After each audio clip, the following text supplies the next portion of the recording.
Hola, buenas tardes. Vamos a dar comienzo a nuestra tercera sesión del seminario de este año con un tema que creo que comentábamos ahora mientras esperábamos unos minutos, que es un tema que está en el candelero, ¿no?, que es China, con ese gran interrogante. Para la conferencia de hoy tenemos un ponente de excepción. Yo solamente voy a nombrarlo porque se encargará nuestra compañera, miembro de la Comisión Ejecutiva de EDNOR, Agnès Noguera, de hacer la presentación. Tenemos a Mario Esteban con nosotros. Aprovecho para dar las gracias de aceptar la invitación de EDNOR y de venir a hablarnos, como he dicho antes, de un tema que es del mayor interés para todos nosotros. Como sabéis, el modo de proceder es siempre el mismo. Agnès presentará a Mario, luego Mario nos impartirá su conferencia y a partir de ahí abriremos un turno de palabra para las preguntas que puedan ir surgiendo en base a lo que ya traigamos o a las inquietudes que Mario con su exposición abra en todos nosotros. Reitero mi agradecimiento, por supuesto, a todas las personas que nos acompañáis hoy, que sois la razón de ser de EDNOR y de estos ciclos, a Mario por aceptar nuestra invitación y a Agnès también por haber aceptado la invitación de la presentación. Agnès, tienes la palabra. Gracias. Muchas gracias, presidente. Buenas tardes a todos. Como la mayoría de ustedes saben, en el seminario de la Fundación EDNOR solemos dedicar una sesión, si no anualmente, al menos cada 2 años, al tema de la geopolítica, intentando un poco descifrar los grandes juegos que se esconden tras los mapas y los movimientos de ajedrez en el trasfondo del tablero mundial. Han pasado por nuestra fundación importantes expertos, de los que únicamente recordaré a 2 grandes amigos, a José Ignacio Torreblanca, director del European Council on Foreign Relations, y a Emilio Lamo de Espinosa, anterior presidente del Real Instituto Elcano. Hoy recibimos a Mario Esteban Rodríguez, que precisamente es investigador principal en el citado instituto. Como todos ustedes saben, el Real Instituto Elcano es un think tank de estudios internacionales y estratégicos realizado desde una perspectiva española, europea y global. Según su propia definición, su objetivo es fomentar en la sociedad el conocimiento de la realidad internacional y las relaciones exteriores de España, así como servir de foco de pensamiento y generación de ideas que resulten útiles para la toma de decisiones de los responsables políticos, los dirigentes de empresas privadas e instituciones públicas, agentes sociales y académicos. Nada menos. Todo ello con la vocación de constituir un ámbito de encuentro y fomento del consenso en un marco de defensa de la democracia, el multilateralismo, la economía social de mercado, la libertad y los derechos humanos. Yo creo que en estos principios coincide absolutamente con los que inspiran la Fundación EDNOR. Mario Esteban, que nos acompaña hoy, es profesor titular del Centro de Estudios de Asia Oriental de la Universidad Autónoma de Madrid, doctor en Ciencia Política y Relaciones Internacionales por la citada universidad y máster en Política Asiática por la School of Oriental and African Studies de la Universidad de Londres. Es especialista en las relaciones internacionales de Asia Oriental, la política exterior de España y la Unión Europea hacia esta región y los sistemas políticos de China y Taiwán. En los últimos años ha trabajado sobre la presencia de China en África y en América Latina y sobre la conectividad en Eurasia. Sus resultados de investigación han sido publicados en varias monografías y en numerosos artículos de revistas especializadas, tanto españolas como internacionales. El título de la conferencia de hoy es ciertamente evocador. ¿Qué quiere China y por qué nos concierne? Ya que, en general, creo que el conocimiento que tenemos sobre China es francamente muy básico y plagado de ideas preconcebidas y de prejuicios. En cualquier caso, China nos preocupa al tiempo que nos fascina por su enorme capacidad de transformación y generación de riqueza, su avanzada industria tecnológica, pública y privada, y su sigiloso, aunque eficaz, posicionamiento global. Por otra parte, sin duda nos inquieta la concepción de la primacía de la masa popular sobre el individuo y, como consecuencia, supongo, el poco respeto por los derechos humanos, la invasión de África y América Latina en busca, supongo también, del control de materias primas de las que China carece en su propio territorio y la cuestión que está muy de moda últimamente de si vamos hacia una nueva guerra fría, etcétera, etcétera. Es famosa la frase atribuida a Napoleón Bonaparte: dejen pues dormir a China, ya que cuando despierte el mundo entero temblará. Y yo ya le lanzo las preguntas al ponente. ¿Debemos temblar? ¿Qué pretende China? De hecho, ¿quién es China? ¿Es el Partido Comunista? ¿Es Xi Jinping? ¿Quién es China? El enriquecimiento de la población podría conducir a un cambio en la mentalidad de las nuevas clases adineradas. ¿Es posible una revolución liberal o nuestros valores son irremediablemente distintos? Y si lo son, ¿son conciliables? Y ahí me quedo. ¿Uso este? Vale. Bueno, pues este mismo. Sí, sí. Buenas tardes a todos. Muchas gracias a la Fundación EDNOR, especialmente a Adela Cortina, y creo que también debería añadir a Emilio Lamo de Espinosa, porque me parece que tiene mucha de la culpa de que yo hoy esté aquí, ¿no? Con todos ustedes. La verdad es que me alegra también, ¿no? Luego en el turno de preguntas, ¿no? Podemos volver a algunas de las que ha lanzado Áñez, ¿no? Porque de hecho, yo de manera más o menos explícita, algunas de ellas las voy a ya intentar contestar en mi ponencia, ¿no? Quiero también comentar que siempre me propongo ser breve y al final nunca lo consigo, ¿vale? Pero sí que voy a intentar no demorarme demasiado o dejando también tiempo para que haya realmente un turno de preguntas. O sea, de verdad que tengo mucho interés por escuchar y por poder profundizar en los temas, ¿no? que sean más relevantes para ustedes, ¿no? Y también quiero hacer un poquito de autopromoción antes de empezar propiamente con la ponencia, porque, claro, muchos de estos temas, ¿no? que yo voy a tratar hoy, con más profundidad, ¿no? en las publicaciones del Real Instituto Elcano. Entonces, creo que podría ser interesante, ¿no? A lo mejor para ustedes, que presupongo que ya que están aquí, ¿no? pues tienen interés en esta temática, consultar la página web del Instituto. Todas las publicaciones que hay ahí son gratuitas y yo creo que hay dos de ellas pues que profundizan, como decía antes, en la temática de la presentación de hoy, ¿no? Una es de este mismo año, que es el Policy Brief, que se llama España ante la rivalidad estratégica entre China y Estados Unidos. Y otro es un informe Elcano de 2018 sobre relaciones España-China. Entonces ya digo que creo que puede ser de interés, gratuito, y ahí lo pueden consultar y descargar. Bueno. Ya, voy a empezar ya propiamente, ¿no? con la ponencia, ¿no? ¿Qué quiere China? ¿Qué quiere China y por qué nos importa? Pues precisamente el primer comentario que iba a hacer responde a una de las preguntas, ¿no? de Áñez, ¿no? Y es cuando yo voy a hablar aquí de qué quiere China, voy a simplificar, luego podremos, ¿no? Dar más detalles, porque me voy a centrar en lo que quiere el Partido Comunista de China, ¿vale? ¿Y por qué me voy a centrar en lo que quiere el partido? Porque en China hay un régimen político de partido-estado que veremos, voy a intentar, ¿no? mostrar la complejidad que tiene, ¿vale? Que creo que también hay algunos estereotipos ahí que a veces, ¿no? desde la distancia no entendemos bien, pero claro, ese tipo de sistema implica que este partido pues tenga, digamos, ¿no? un papel central a la hora de determinar, de marcar todas las prioridades, ¿no? tanto a nivel doméstico como internacional de este país, ¿no? Y lo que quiere el Partido Comunista de China esencialmente es mantener ese régimen de partido-estado. Esto tampoco es novedad, ¿no? Suele pasar, ¿no? Los políticos, una vez que llegan al poder, pues normalmente lo que quieren es mantenerse en ese poder, ¿no? Entonces, claro, no podemos perder esto de vista. Y lo que yo voy a desarrollar son algunos de los medios, ¿no? que utiliza el partido para intentar mantenerse en el poder, tanto a nivel medios que utiliza tanto a nivel doméstico como a nivel internacional, ¿vale? Y claro, si estuviésemos hablando a lo mejor de otro país, pues la segunda parte del por qué nos concierne no sería tan evidente. Pero resulta que estamos hablando de un país que, como bien saben ustedes, es el más poblado del planeta, con 2.400 millones de personas, pero claro, que es que además tiene una población activa de más de 800 millones de personas, que en sí misma es mayor que el conjunto de la población de Estados Unidos y Europa. ¿Qué quiere decir esto?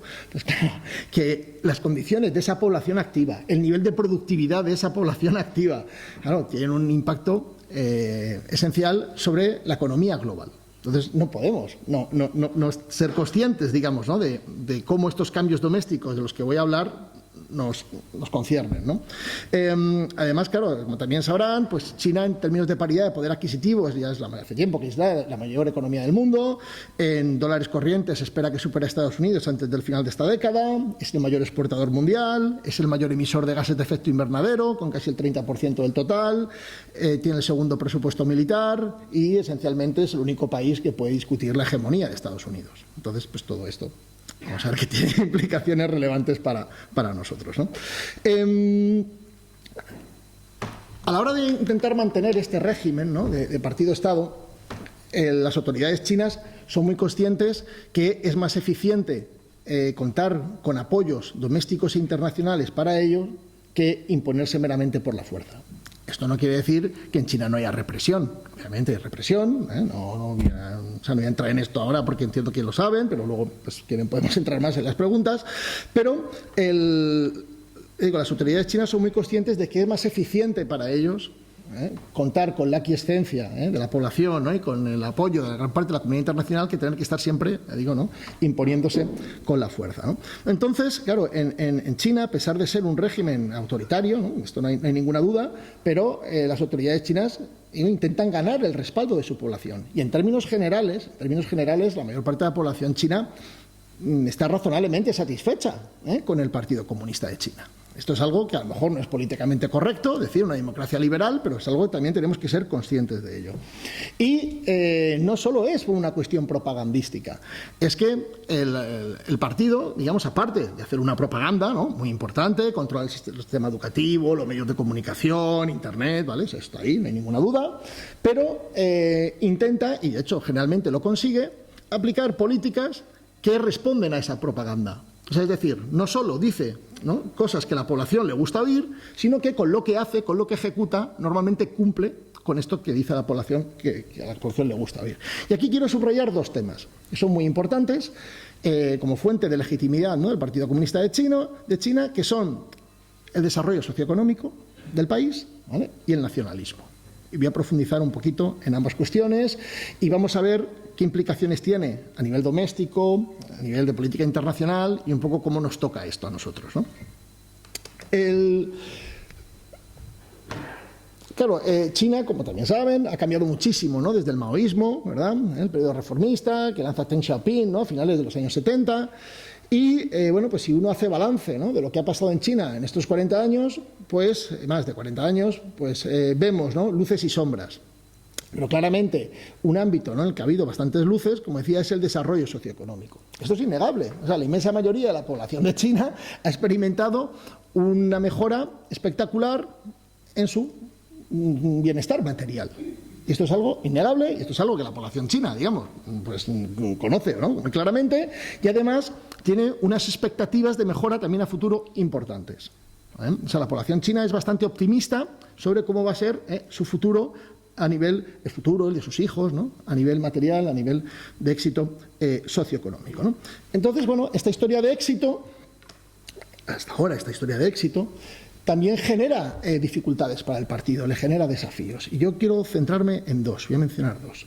El uno es el hecho de que, claro, China ahora mismo sigue siendo un país de renta media alta, pero sigue siendo media. Entonces, claro, tiene que afrontar la famosa trampa de las rentas medias. Es decir, la gran disyuntiva es si China va a ser capaz de generar suficiente nivel de riqueza, si su economía va a ser suficientemente productiva, ¿cómo para qué? 1.400 millones de personas, ¿vale? o la media de esos 1.400 millones de personas, ¿no? tengan rentas altas. Y ese es uno de los grandes desafíos, ¿no? que encara el partido de cara al margen temporal de 2050. Pero es que además hay otro desafío más profundo, y es que, claro, si decimos que una de las principales fuentes de legitimidad del régimen es la satisfacción material, porque China, esencialmente, la sociedad china es una sociedad materialista. Esta es la realidad de la China de hoy. Pero claro, como todos sabemos, más allá de las diferencias culturales, que a lo mejor también podemos profundizar un poquito, ¿no? Diferencias culturales y de cultura política, ¿no? entre China, ¿no? y, por ejemplo, España, ¿no? democracias liberales occidentales, más allá de eso, una vez, ¿no? que satisfaces tus necesidades materiales, las sociedades tienden a volverse más postmaterialistas. Entonces, claro, la propia receta, ¿no?, de legitimidad en bienestar material es una receta que eventualmente puede tener visos de agotarse. Y esto el partido es consciente de ello, y luego comentaremos algunas de las estrategias, ¿no?, que están pensando para poder superarlo. Pero además, claro, aquí hay otro problema, otra dificultad, y es que, por muy bien, ¿no?, que a nivel macroeconómico le haya ido a China, digo, en términos generales, ¿no?, en las últimas 4 décadas, no hay régimen político que pueda tener la certeza de que va a garantizar, ¿no?, un ritmo de desarrollo socioeconómico ad infinitum, digamos, ¿no?, para su población, ¿no? Y esto, de hecho, en China, la China reformista, en la segunda mitad de los años 80 ya se vivió, ¿vale? La segunda mitad de los años 80 no fue tan buena económicamente para China. Entonces, claro, ¿qué sucede? Bueno, pues que el partido también aprende que necesita fuentes de legitimidad alternativas, mejor dicho, suplementarias, ¿no?, para aquellos momentos en los que la economía, pues a lo mejor no vaya tan bien, ¿no? Y ahí el partido ha sido muy activo en cultivar una legitimidad de carácter nacionalista. Régimen de carácter nacionalista, sobre todo, ¿no?, pues en el contexto posterior, ¿no?, a la supresión de la revuelta de Tiananmen, en el contexto de desmoronamiento, ¿no?, del comunismo a nivel internacional, y bueno, pues ha habido, ¿no?, una campaña ahí muy activa, ¿no?, de educación patriótica en China, y bueno, pues la población china tiene un nivel, digamos, ¿no?, de nacionalismo bastante alto, e identifica en general el Partido Comunista de China, ¿no?, pues como el defensor de esos intereses de la nación china. O sea, esta idea, ¿no?, que aquí, bueno, todos ustedes intuyo que en general, ¿no?, son personas interesadas en la vida política, en la vida pública, ¿no?, por eso participan en este tipo, ¿no?, de actividades, pues saben, ¿no?, que en cualquier sistema político una de las grandes estrategias de muchos políticos es identificarse a ellos o su partido con el Estado, ¿no? Y aquí en España pues tenemos ejemplos. Entonces, bueno, pues esto es lo que ha hecho el Partido Comunista de China de manera bastante exitosa, o sea, identificar al partido con China, ¿no?, a ojos de la población, de gran parte, ¿no?, de la población. Entonces, claro, esto tiene repercusiones importantes también en términos de política exterior. Es decir, si una de las grandes obsesiones del partido es mantener, ¿no?, la estabilidad en zonas potencialmente conflictivas en términos de separatismo, como pueda ser Tíbet, ¿no?, o Xinjiang, o pueda ser Hong Kong, o una creciente presión, ¿no?, para reunificar Taiwán, pues que no, esto ya sabemos, ¿no?, que está en los medios y que genera, ¿no?, pues tensiones con terceros países, ¿no? Y además, bueno, pues aumenta, ¿no?, el sentimiento también de confrontación o de beligerancia con otros países como Japón, Estados Unidos, ¿no?, que están dentro de este discurso antiimperialista que bueno, pues reverbera, ¿no?, en la propaganda del Partido Comunista Chino en torno al nacionalismo de este país. Entonces, bueno, estas dos fuentes de legitimidad, hasta de manera bastante reciente, cuando lo mirábamos desde fuera, solíamos interpretarlo como que, me refiero en los efectos que generaban, ¿no?, en terceros países como España, solíamos interpretar que un poquito que se anulaban entre sí. O sea, es decir, que como China estaba consiguiendo gran parte de ese desarrollo socioeconómico en un contexto de globalización y que China era uno de los grandes, es uno de los grandes ganadores, ¿no?, de la globalización, pues esto iba a llevar a políticas o actitudes, digamos, más cooperativas y menos confrontacionales, ¿no?, con las potencias tradicionales. Y también, ¿no?, una interpretación de esto, de estas relaciones con China, en términos, una lógica más liberal, más de mercado, ¿no?, más centrada en ganancias absolutas, ¿no?, y bueno, de win-win, digamos, ¿no? Pero ¿qué sucede? Que, claro, a medida que China va aumentando estas capacidades, tanto económicas, ¿no?, como militares, como en términos también, ¿no?, de influencia, ¿no?, en el ámbito internacional, pues claro, se van haciendo más evidente las diferencias de intereses y de valores que tenemos con China, y también se va haciendo más evidente la rivalidad que tiene con Estados Unidos, y esto hace, ¿no?, pues que también Estados Unidos juegue, ¿no?, hay un papel importante a la hora de mediatizar las relaciones que tenemos otros países con China. Es un factor aquí también importante. Y estamos ahora mismo, ¿no?, en un contexto de creciente securitización de las relaciones económicas con China, ¿vale?, sobre todo en el ámbito tecnológico. Entonces, digamos que esa fuente o esa dimensión, ¿no?, más de cooperación, más vista, ¿no?, desde una óptica positiva, bueno, pues de win-win, ¿no?, pues se está cuestionando, ¿no?, de manera importante en muchos países, ¿no?, en países occidentales, ¿no?, y en Estados Unidos, en sus aliados, ¿no? Entonces, esto es un tema, que se está complejizando. Luego voy a volver un poquito sobre esto, pero no quiero profundizar ahora mucho porque quiero hilarlo con otra cosa. Entonces, hemos cambiado, ya digo, ¿no?, nuestra forma de interpretar la dimensión de la relación económica con China y las implicaciones de ese crecimiento, de ese desarrollo económico de China. Porque ahora vemos a China también como un competidor económico y que utiliza esas capacidades económicas para imponer o para intentar expandir, ¿no?, sus valores y su influencia internacional, ¿vale? La óptica del nacionalismo, la dimensión del nacionalismo, en su política exterior, pues siempre la hemos visto, o en general la hemos visto, ¿no?, ya de manera controvertida, de manera confrontacional, ¿vale? Y en ese sentido, en los últimos años no es que haya habido un cambio cualitativo a la hora de interpretarlo, sino que más bien cuantitativo. Es decir, ¿no?, que a medida también que China va aumentando esas capacidades, pues lógicamente, ¿no?, sus líderes también se sienten con mayor confianza para tener una agenda, digamos, ¿no?, pues más proactiva, ¿no?, más asertiva, a veces también incluso más agresiva, ¿no?, en el ámbito internacional, vinculándola, ya digo, ¿no?, con esta idea, ¿no?, del resurgir, ¿no?, el rejuvenecimiento, ¿no?, de la nación china, lo que llaman el sueño de China, y bueno, en un papel, ya digo, más activo, más proactivo y a veces también más agresivo en el ámbito internacional. En relación a estas dos cuestiones, ¿no?, este tema, ¿no?, de la legitimidad socioeconómica, eudemónica y nacionalista, ¿no?, por otro lado, claro, hay un elemento central, que es el desarrollo tecnológico, ¿vale? Y voy a profundizar un poquito en esta cuestión, ¿no? Porque, ya digo, ¿no?, las autoridades chinas son muy conscientes, ¿no?, de que este es un tema central, ¿no?, que para tener éxito, digamos, ¿no?, en estas dos dimensiones es imprescindible que China sea un líder tecnológico y que además reduzca su dependencia tecnológica del exterior. O sea, que sea capaz, ¿no?, de generar liderazgos en los nuevos sectores, ¿no?, de la economía sin depender para ello de otros países, ¿no?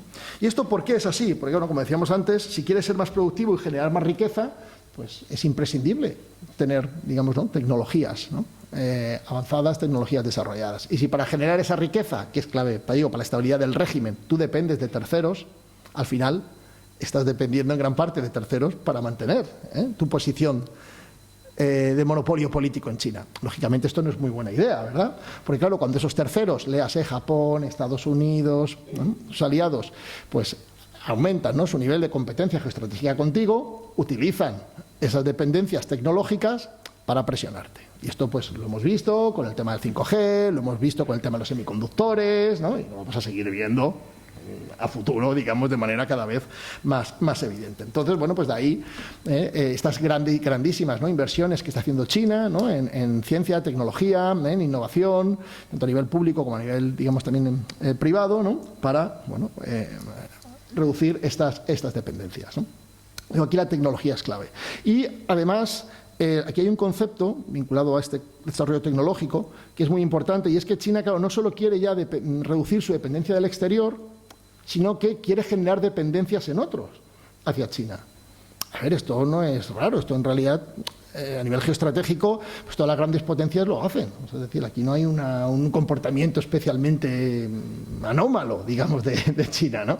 Y claro, como en términos generales, hay muchos países en el mundo, ¿no?, pero en términos generales, las relaciones económicas que mantiene China con otros países por el tamaño, digamos, ¿no?, de su economía tienden a ser asimétricas en favor de China. Hay alguna excepción, ¿no?, obviamente, ¿no?, estilo Estados Unidos, estilo Unión Europea, pero en términos generales la mayor parte de los países mantienen relaciones asimétricas a nivel económico con China favorables a China, ¿no? Y bueno, el desarrollo tecnológico en sectores muy concretos no hace más que aumentar eso y no hace más también que aumentar el atractivo de China como socio, ¿no?, para terceros países. Claro, si encima hablamos de países en vías de desarrollo o países que geoestratégicamente no están alineados con Estados Unidos, bueno, pues obviamente todo esto se evidencia de manera mucho más significativa, ¿no? Pero claro, además, ese desarrollo tecnológico permite tener más capacidades militares. Si estábamos diciendo antes, ¿no?, que uno de los ejes centrales, ¿no?, de la legitimación, ¿no?, del Partido Comunista Chino a nivel doméstico es el nacionalismo, claro, ahí hay una agenda muy alineada o muy vinculada a diferentes reivindicaciones territoriales que China mantiene abiertas.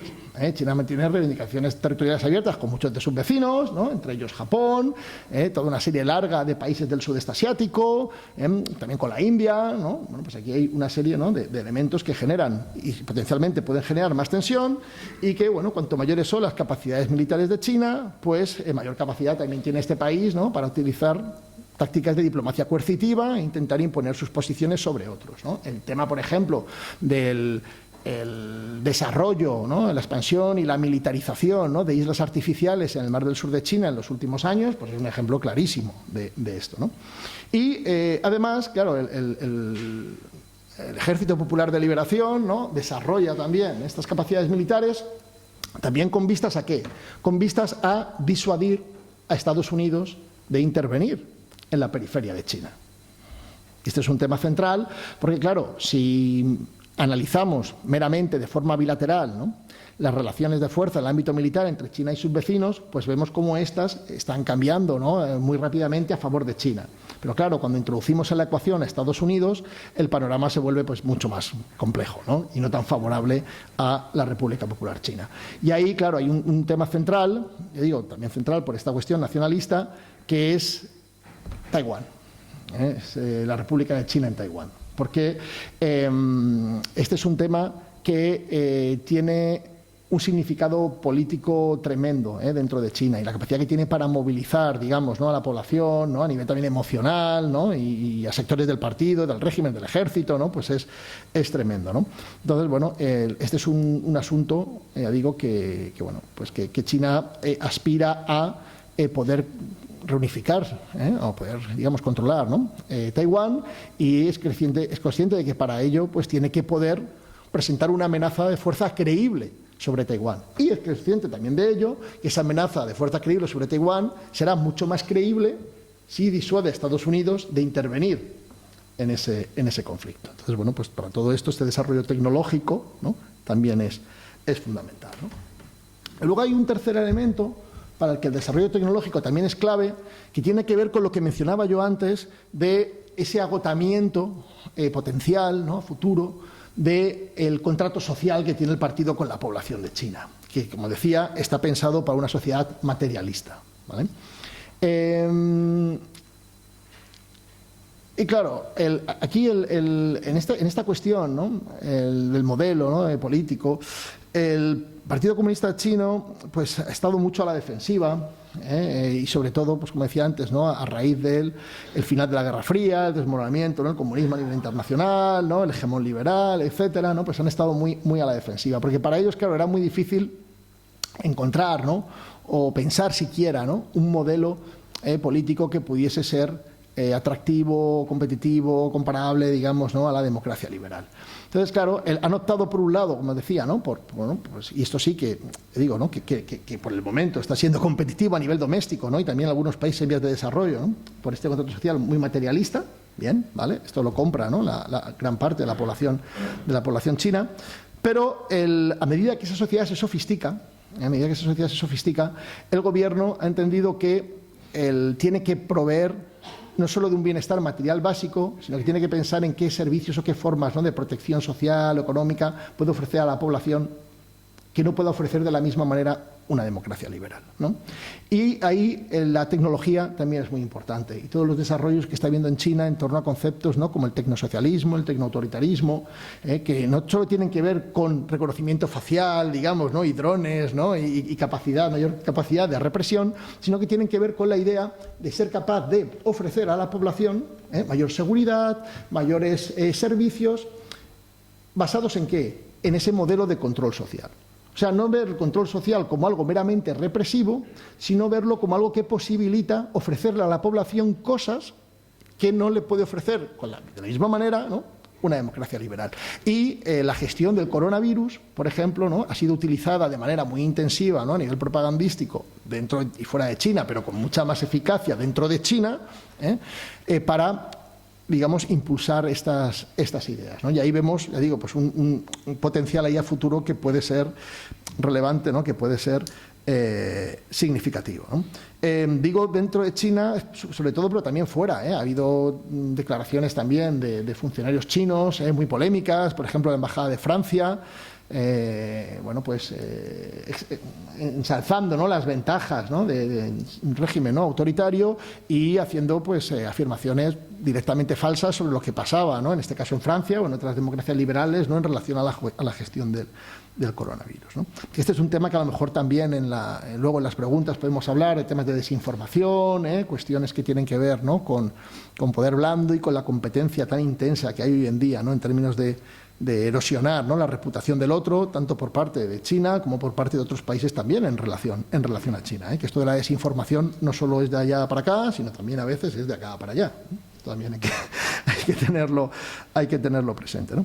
Entonces, bueno, en este contexto, ¿no?, en el que estamos, que mencionaba antes, de crecientes capacidades de China, ¿no?, esta creciente evidencia, ¿no?, de que China, ¿no?, es un actor, el que nos guste o no, pues no podemos escapar, ¿no?, por la tremenda influencia que tiene en todos los ámbitos, pues está generando una polarización de este debate. Del debate me refiero en torno a China, ¿no? Y claro, esta polarización, pues yo creo que dificulta que hagamos análisis sobrios, que hagamos análisis precisos, ¿no?, de cuál es realmente, ¿no?, esta influencia esta influencia que tiene China en este caso, ¿no?, sobre un país como España. Obviamente yo no voy a pretender decir que mi interpretación, ¿no?, es la buena, lo que voy a comentar, ¿no?, es lo correcto, ¿no?, y los demás no, pero sí que quiero enfatizar una cosa, y esto me parece importante, y esto sí que lo quiero enfatizar con mucha firmeza, ¿no?, y es que el problema no es que muchas veces hay análisis que podamos estar, o analistas que podamos ser más o menos acertados en torno a China, sino que es que hay mucho discurso sobre China que en realidad no pretende hacer análisis, sino que lo que hace es política, ¿no? Y esto nos llega, claro, eso es otro tema, ¿no? Y esto nos llega, no tanto en España, que no es un tema que esté muy politizado y a nivel partidista, honestamente, quitando Vox en concreto, que si luego quieren podemos entrar un poco en esto, ¿no? El resto de partidos pues no están muy politizados, no han hecho, ¿no?, de este tema, ¿no?, parte de la agenda de la competencia, ¿no?, interpartidista, pero desde China nos llega, una cantidad, ¿no?, de propaganda tremenda, a veces muy obvia, otras veces no tan obvia, sobre cuál es, ¿no?, su papel en el mundo y la influencia que tiene sobre nosotros, pero es que desde Estados Unidos, ¿no?, y digamos del mundo anglosajón en general, y desde pues muchos think tanks y gran parte de la prensa internacional, también nos llegan muchas veces cuestiones, información, pues que yo digo que está tremendamente alejada de la realidad y que lo único que quiere es, o lo principal que quiere, es erosionar la imagen, ¿no?, en este caso de China, ¿no? Entonces creo que esto es importante, digo, tenerlo presente. Bueno, entonces, aquí una buena noticia, que para mí yo considero que es una muy buena noticia, es que con todas sus virtudes y sus defectos, la Unión Europea no ha caído en este tipo, ¿no?, de estrategias o de visiones maniqueas, frentistas, ¿no?, de blancos y negros. Y en la primavera, ¿no?, del 19, que fue en marzo de 2019, ¿no?, la Comisión Europea publicó un papelito, ¿no?, un Strategic Outlook, como una visión estratégica, ¿no?, sobre China, que identificaba a China o que le otorgaba a China 3 roles, ¿no?, 3 papeles en relación a Europa, ¿no?, que eran el de socio, el de competidor y el de rival. Y yo creo que este tipo, ¿no?, de aproximación, en la que ahora voy a profundizar, ¿no?, es bastante acertada, ¿no?, porque pensar que la relación que tenemos con China es unidimensional, pues es de un simplismo, digo, que no obedece, ¿no?, a la realidad de la relación con este país. Y yo voy a intentar, ¿no?, pues mostrar cómo hay temas en los que tenemos que ver a China, ¿no?, como un socio, y nosotros lo tenemos que ver como un competidor, y nosotros directamente como un rival. O sea, es decir, que la relación, ¿no?, pues es multidimensional, y así debemos de interpretarlo, y creo que así debemos de obrar, ¿no?, a la hora de obrar en consecuencia, ¿no?, a la hora de relacionarnos con China. Bueno, En el ámbito, o sea, esta idea de papel de socio, ¿no? China como socio, ¿no? Pues esto, claro, a veces lo vemos en el ámbito económico, ¿no? Lo vemos, ¿eh? Es evidente que China, en gran parte, bueno, pues nos ha... las exportaciones chinas de bienes de consumo, bueno, pues en gran parte lo que han exportado ha sido deflación, en sentidos positivos, se ha encontrado inflación, porque, bueno, se han permitido tener acceso más barato, ¿no? A determinados productos. Esto es algo positivo, ¿no? En general, para el consumidor, ¿no? Que somos todos, ¿vale? Y es algo, ¿no? Pues que no solo es positivo, ¿no? Para el consumidor, sino que además también en muchos casos es positivo para empresas que han entrado, ¿no? En las cadenas de valor, ¿no? De China, y que acceder a proveedores chinos pues se han vuelto más competitivas, ¿eh? Y aquí un ejemplo, por ejemplo, no digo yo, lo dice la OCDE, si vemos, ¿no? el porcentaje que suponen sobre el valor añadido, digamos, de las exportaciones españolas, ¿no? Por parte de exportaciones previas de otros países, pues vemos que China supone el 7% de ese valor añadido, digamos, extranjero, ¿no? En las exportaciones españolas. No es mucho, digamos, 7%, un poquito más del 7% en 2015. Esto ha crecido, pero esta base de datos de la OCDE tarda mucho en hacerse porque es muy compleja, ¿vale? Entonces la última edición es 2015. Pero Estados Unidos, por ejemplo, está en el 6%. Si nos vamos a 10 años antes, China estaba en el 3% y Estados Unidos está en el 5 y pico. Es decir, que vemos, ¿no? Cómo claro, hay una creciente interdependencia en las cadenas de valor, ¿no? En España, ¿no? Con China, y esto, bueno, pues tiene un efecto sobre la competitividad de las exportaciones españolas de bienes y servicios. Esta base de datos es de bienes y servicios, no es solo de bienes, porque si fuese de bienes solo, todavía estaría, digamos, más decantado a favor de China, ¿no? Luego, no solo a nivel económico podríamos poner más ejemplos, pero esto es por dar un par de ejemplos. Pero y no solo es a nivel económico en lo que China puede ser socio nuestro, hay temas de la agenda global en la que es evidente que China es y tiene que ser un socio nuestro, ¿no? Por ejemplo, el famoso tema del cambio climático. El tema del cambio climático. O sea, no podemos hacer frente al cambio climático, ¿no? Sin contar con un país como China. Y probablemente muchos de ustedes piensen, y en parte no les falta razón, que China no hace lo suficiente para combatir el cambio climático. Pero bueno, ahí la pregunta sería si todos hacemos o no hacemos lo suficiente para combatir el cambio climático. Pero no voy a entrar en esto. Pero yendo en detalle a lo que hace China para combatir o no hace China para combatir el cambio climático, claro, aquí hay varias cuestiones que son muy significativas. Por ejemplo, las autoridades chinas nunca han sido negacionistas con el cambio climático. China en ningún momento ha abandonado ninguno de sus compromisos internacionales en relación al cambio climático, ¿vale? Estados Unidos, seguro que se acuerdan de Trump, pero no era la primera, era la segunda vez que Estados Unidos hacía un default climático. El primero fue con el protocolo de Kioto. O sea que, cuidado con esto.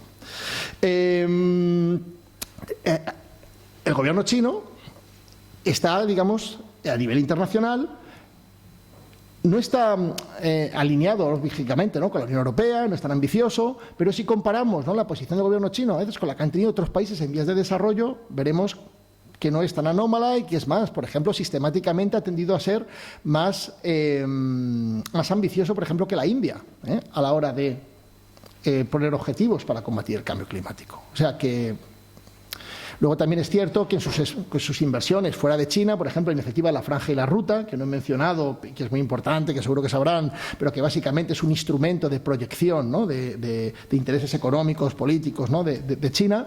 Ahí es cierto que muchas de las inversiones que ha hecho China, por ejemplo, ¿no? vinculadas a plantas, ¿no? de carbón, pues claro, son altamente contaminantes, pero también es cierto que el presidente chino, ¿no? Xi Jinping, pues este septiembre en Naciones Unidas por fin dijo que iban a dejar de financiar internacionalmente este tipo de plantas. O sea, que en cualquier caso, digo, es un actor con el que tenemos que contar y que en tema de cambio climático, pues China honestamente no creo que destaque por ser de los actores que peor se han comportado a nivel internacional. El tema de las misiones de paz de Naciones Unidas. O sea, durante muchísimo tiempo, sobre todo, claro, cuando no estaba en Naciones Unidas, ¿no? Pues la República Popular China veía a Naciones Unidas como un instrumento, ¿no? Imperialista, ¿no? Como un instrumento, ¿no? Las potencias, digamos, bueno, Estados Unidos, ¿no? El bloque capitalista, ¿no? Para digamos, ¿no? Imponer su hegemonía sobre los demás países. Y China era muy reacia a participar en todo esto, pero bueno, esto empezó a cambiar, ¿no? Sobre todo a partir de 2005, y China, entre los 5 miembros permanentes del Consejo de Seguridad, pues muchos años es el que más aporta económicamente a misiones de paz de Naciones Unidas, digo de los 5 permanentes, y el que también de los 5 permanentes, muchos años el que más tropas aporta a estas misiones de paz de Naciones Unidas. O sea que todo este desarrollo militar de China, que es muy disruptivo y enormemente problemático, y luego voy a analizar con un poquito más de detalle algo de esto, no solo tiene repercusiones negativas, también hay elementos, ¿no? Situaciones donde podemos encontrar pues líneas de cooperación con China, digo, misiones de paz, temas que tienen que ver con lucha contra la piratería también, el Golfo de Adén, que ahí también hay espacios para la cooperación. Competidor, pues claro, competidor, pues muchos temas, ¿no? Competidor, además, el problema no es solo competidor. Claro, en el ámbito económico competir es bueno, pero claro, lo que ya no es tan bueno es cuando compites con reglas que no son exactamente las mismas, ¿no? Y sobre todo no es bueno cuando tú te beneficias de unas reglas, pero quieres imponer otras o a nivel doméstico impones otras, ¿no? Entonces, claro, aquí pues hay una situación, ¿no? Bastante polémica, ¿no? En las relaciones de China, ¿no? Sobre todo pues con Estados Unidos, Unión Europea, ¿no? Japón, otros países, el ámbito económico que tiene que ver, bueno, pues con cómo, ¿no? Los estándares sociales, climáticos, medioambientales, ¿no? La relación también del Estado, ¿no? Chino a la hora de subvencionar a empresas chinas, ¿no? Con las que luego pueden, digamos, ¿no? Comprar activos, ¿no? En terceros países, ¿no? Pues claro, esto genera relaciones también de competencia desleal, ¿no? Y aquí hay una demanda muy grande, ¿no? de un level playing field, digamos, ¿no? Unas reglas del juego equitativas, ¿no? Unas reglas del juego, ¿no? Equilibradas, ¿no? Con China, con las que, bueno, pues poder competir en términos, ¿no? más equitativos, ¿no? Ya digo, aquí no voy a entrar meramente en lo que es competencia pura y dura, pero claro, con China no, dice, bueno, es que con China competimos por influencia, ¿no? África, ¿no? América Latina. En sí, claro, la competencia por la influencia no es digo, ¿no? La gran polémica, porque bueno, es que vivimos en un mundo en el que todo el mundo quiere influir, ¿no? Y lo habitual es que tenga que competir con otros actores para influir, ¿no? Influir pues, vendiendo tus productos, ofreciendo tus servicios, influyendo diplomáticamente, ¿vale? Digo, ahí, bueno, pues no hay mucho, ¿no? que objetar. El problema, insisto, es si para hacer eso, en la forma en la que lo haces, ¿no? Pues subvierte o no tiene en cuenta determinadas normas o estándares. Por poner un ejemplo muy claro, hablando de la iniciativa esta de la franja y la ruta que he mencionado antes. Claro, aquí hay una parte también positiva, y es que China ofrece financiación, en muchos casos, para desarrollar infraestructura. El tiempo, perdón, son y 46.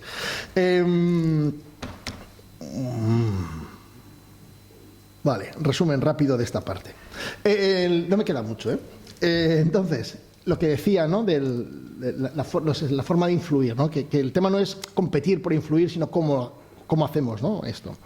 Claro, por ejemplo, estas inversiones de China, que a veces salen muy bien. Salen muy bien, me refiero, no solo para las empresas chinas, que normalmente salen bien, claro, y para las entidades financieras chinas, que normalmente salen bien, lógicamente, sino que a veces también salen bastante bien para las comunidades locales, que tienen un impacto sobre esto. O sea, no piensen que todas estas infraestructuras que hace China por el mundo meramente son cuestiones de sobornos y de tal. No, aquí hay un montón de infraestructuras que han tenido un impacto muy positivo en países de África, en países de América Latina, en países de Asia Central, Sudeste Asiático, etcétera. Bien, pero otras veces no.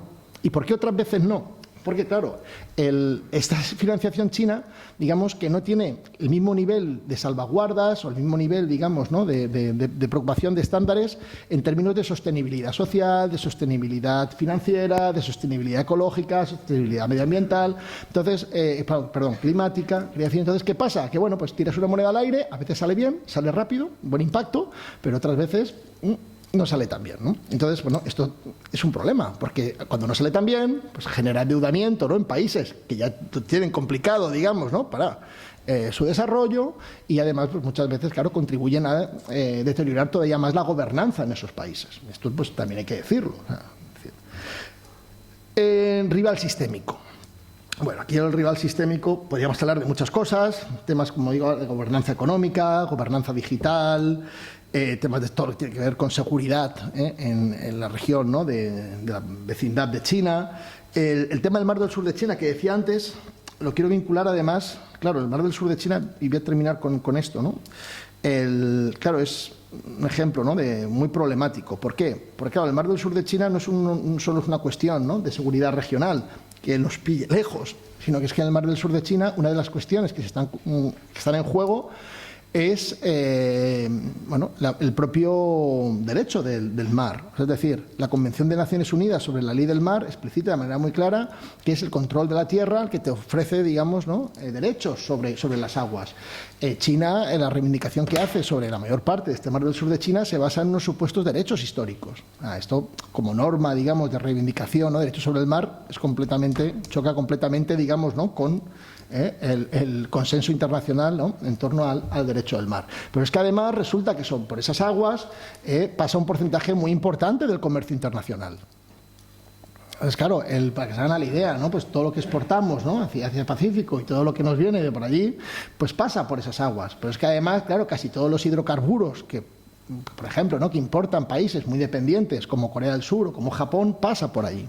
Entonces, claro, bueno, si China se arroga el derecho, ¿no?, de controlar esas aguas, por mucho que nos digan que van a respetar, ¿no?, la libertad de navegación, bueno, bien, te dice hoy esto, pero si mañana decide hacer lo contrario, pues según su reivindicación histórica sobre esto, nada se lo impediría, igual que dijeron que no iban a militarizar estas islas artificiales y las han militarizado. O sea, quiero decir, pero bueno, que esto de las palabras, pero no es solo el caso de China, ¿no? Pues ya sabemos, ¿no?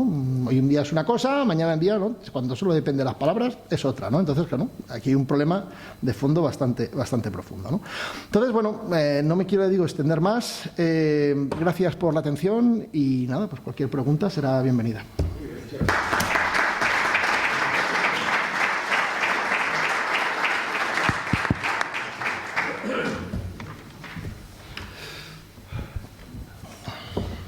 Muy bien, Mario, muchísimas gracias por lo que nos has expuesto y por el rigor en el control del tiempo. Y nos decías antes de empezar que te interesaba también mucho esa parte interactiva, ¿no?, del debate con la gente que estamos aquí. Entonces abrimos el turno. Enrique. Tuve la oportunidad de leer este artículo que apareció publicado por Elcano, ¿no? Evidentemente me sorprendió mucho esos tres roles sobre si adversario, o enemigo, o competidor o socio, ¿no? Y bueno, yo creo que lo ha aclarado usted bastante bien. Pero creo que también de aquel informe se desprendía, o creo recordar, que no era precisamente un buen ejemplo para la respuesta de una Unión Europea en conjunto. Parecía Alemania por un lado y Francia por otro, con unas respuestas independientes. Y bueno, esto es lo que me gustaría que profundizara. Y en todo caso, una última pregunta probablemente más ingenua. ¿La diferencia que hay de presupuesto militar entre Estados Unidos y China es muy alta? Sí. Vale, de acuerdo, pues ya está. Muchas gracias.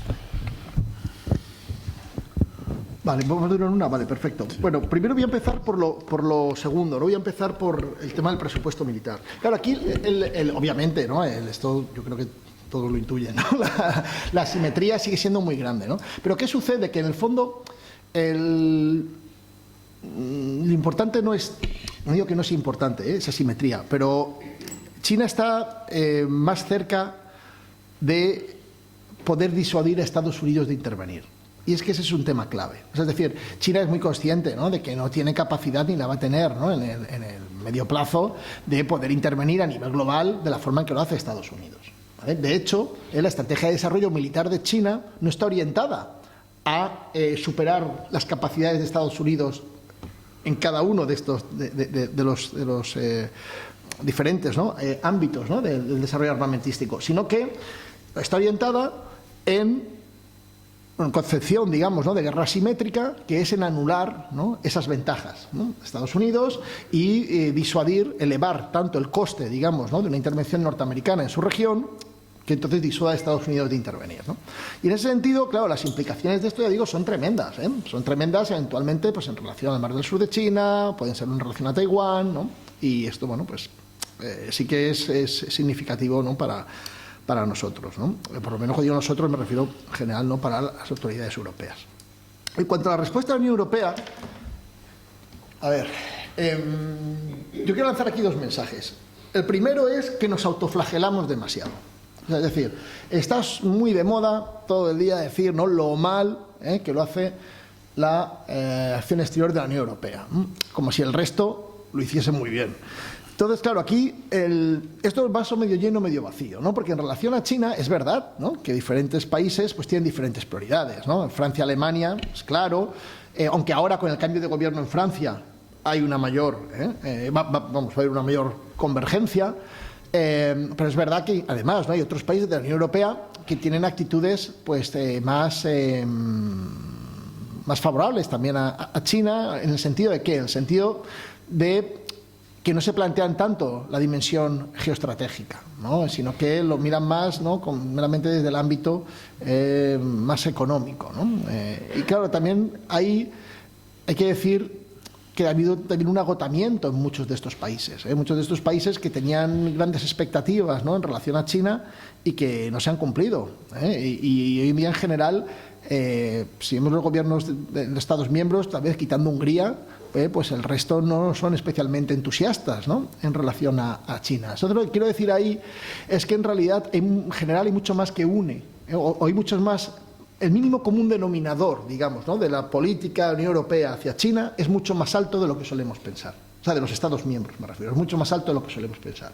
Incluso países, ¿no?, como Polonia, ¿no?, como Hungría, también en gran parte porque valoran enormemente su relación de seguridad con Estados Unidos, pues no desarrollan realmente, ¿no?, una política hacia China de alineamiento con China, porque en el papelito, ¿no?, para nosotros, ¿no?, el escenario que analizábamos, varios escenarios, ¿no?, claro, el más problemático sería una fragmentación de Europa, ¿no?, en un eventual, ¿no?, de la Unión Europea, también la Unión Europea, en un eventual orden internacional bipolar, ¿no?, que tuviésemos Estados miembros alineados, ¿no?, con Estados Unidos y Estados miembros alineados con China, porque claro, eso muy probablemente podría hacer saltar incluso la propia Unión Europea, ¿no?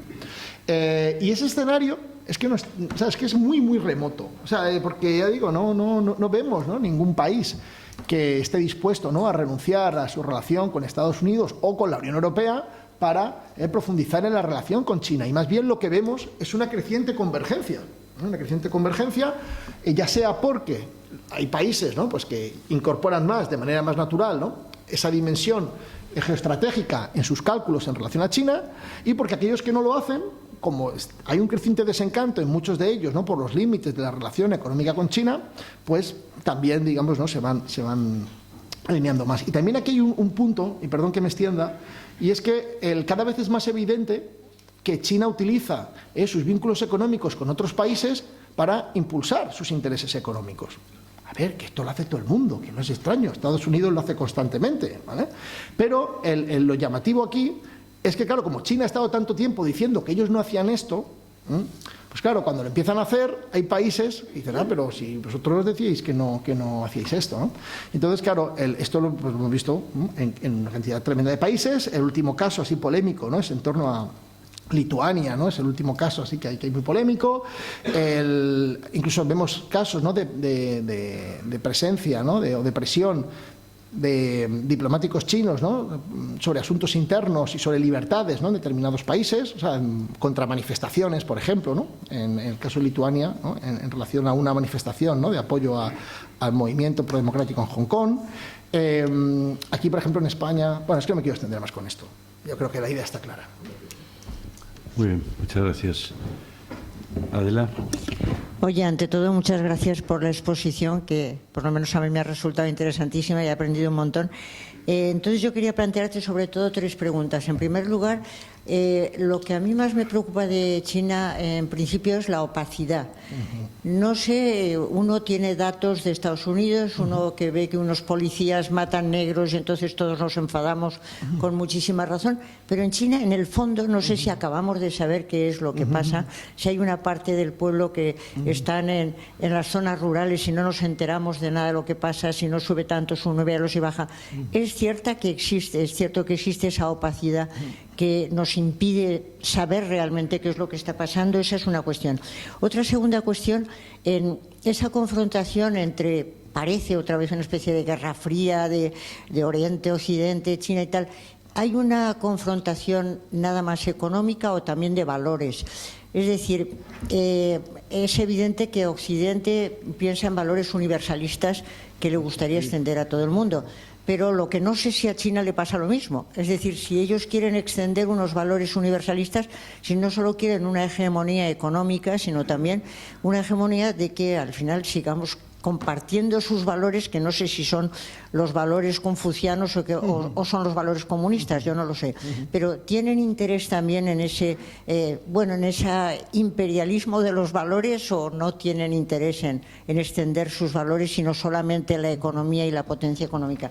Y en tercer lugar, tú creo que has hecho alusión a que piensas que en este momento están consiguiendo un éxito económico, material fundamentalmente, y que la población está contenta porque tiene ese éxito material, pero has hecho una alusión a la teoría de Engelhardt de que después de la fase materialista viene la postmaterialista, y que entonces has dado a entender que es posible que entonces los jóvenes empiezan a interesarse por los derechos humanos, empiezan a interesarse por...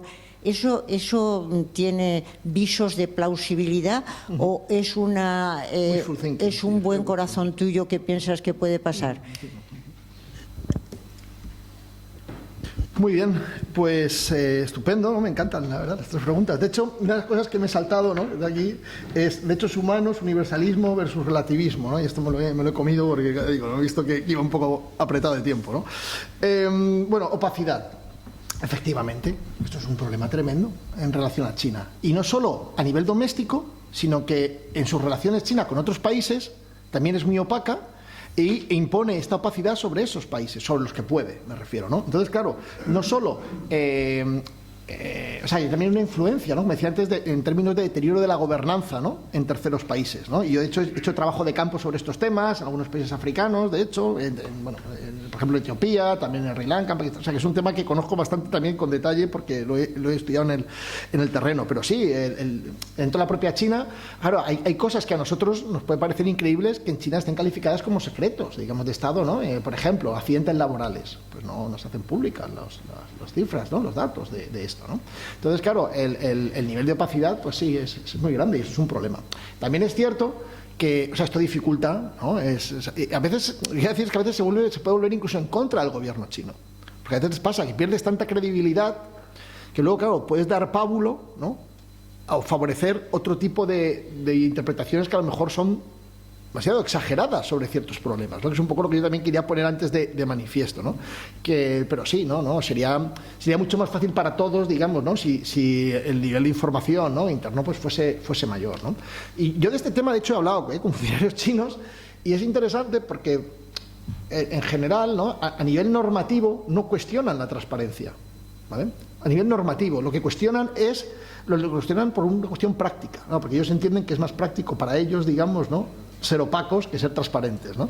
Pero no cuestionan en sí la transparencia como un ideal, ¿no?, sino más bien como una cuestión, ¿no? Y dicen, no, mira, es que para mí esto es más práctico por esto, y por esto, ¿no? Y, por ejemplo, con el tema de la relación con terceros países, ¿no?, pues ya digo, claro, dicen, no, es que no queremos que la gente a nivel interno, ¿no?, nos pueda cuestionar de por qué ayudamos, ¿no?, o por qué invertimos, o por qué financiamos a tal país y dentro de China tenemos todos estos otros problemas, ¿no? Entonces, bueno, pues entienden que no les renta, ¿no? Digamos, esperamos, sí, sería mucho mejor si China fuese más transparente a nivel interno y en sus relaciones con otros, pero esto no veo yo que vaya a modificar hasta que no entiendan que es útil para el mantenimiento del régimen ser más transparente. Y esto yo no veo ningún indicio de que piensen que es más útil ser transparente.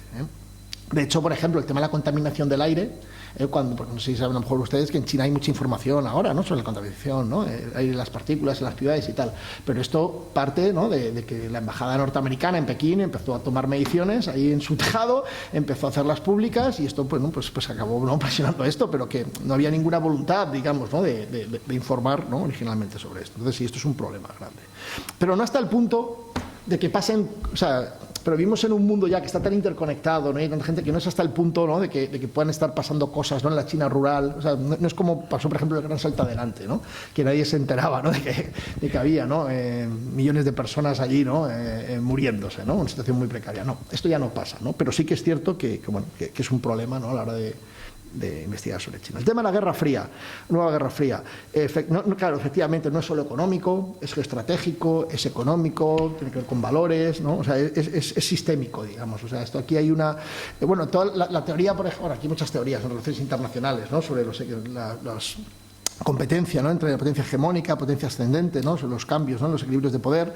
Y aquí lo que es evidente es que las tensiones propias siempre, ¿no? Que hay un cambio brusco, ¿no? En los equilibrios de poder se agravan si además entre esas potencias, digamos, ¿no? Hay diferencias normativas profundas. Porque aquí esto no es solo una cuestión de cambiar sillas, ¿no? O sea, es decir, por ejemplo, para un país como España es muy evidente. Estados Unidos y China no son equivalentes para nosotros en términos de valores, ¿no? En un montón de cuestiones, ¿no? Entonces, claro, esto acentúa el dilema de seguridad, ¿no? Que supone esos cambios tan bruscos, ¿no? Y ahí, lo que mencionabas del universalismo, el relativismo, claro, el problema es cuando tú quieres imponer tu relativismo como norma, porque al final, claro, dices, sí, el otro quiere aplicar universalmente su universalismo, y tú ahora lo que estás intentando es aplicar universalmente tu relativismo. Entonces, claro, al final, pues lógicamente, ¿no? Ahí inevitablemente, ¿no? Hay un choque, ¿no? También ahí sí creo que es interesante plantear lo siguiente, y es que, claro, Estados Unidos, yo creo que todos entendemos, conocemos que Estados Unidos se ve a sí mismo como un hegemón benigno. Mucha gente ve a Estados Unidos como un hegemón benigno, otra no, pero creo que todos entendemos que Estados Unidos se ve a sí mismo como un hegemón benigno y entendemos en qué términos lo hace. Lo que yo creo que no solemos nosotros poder ver es que China, cuando, digamos, porque China a nivel propagandístico dice, no, nosotros nunca vamos a ser hegemónicos. Bueno, cuidado.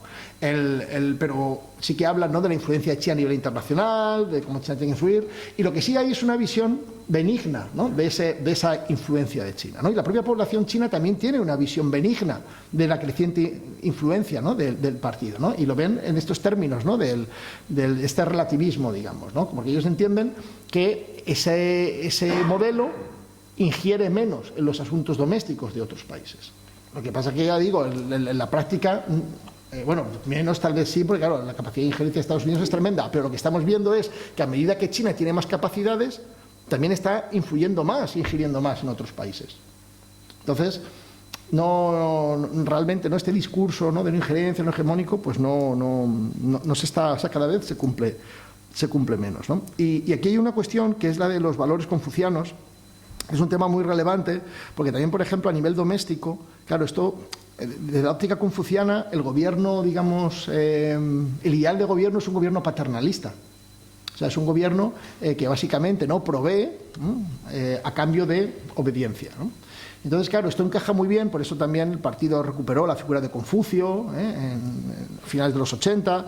Pero claro, esto bueno, pues claro, choca con nuestros valores, porque esto no solo se trata, ¿no? De proveer, ¿no? Para nosotros a nivel material, sino que hay una serie de libertades civiles y derechos políticos que nosotros valoramos en sí mismas. O yo valoro y entiendo que mucho valoramos en sí mismas, ¿no?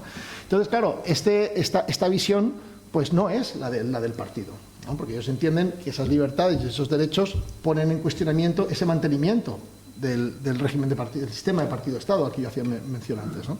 Entonces, bueno, ellos no es que pretendan volver al mundo confuciano, porque ellos lo entienden que esto no es el tema, pero sí que intentan que, digamos, nosotros aceptemos esa visión de que esto es un modelo válido y que por lo tanto no haya presión, digamos, ¿no? En contra de él, ¿vale?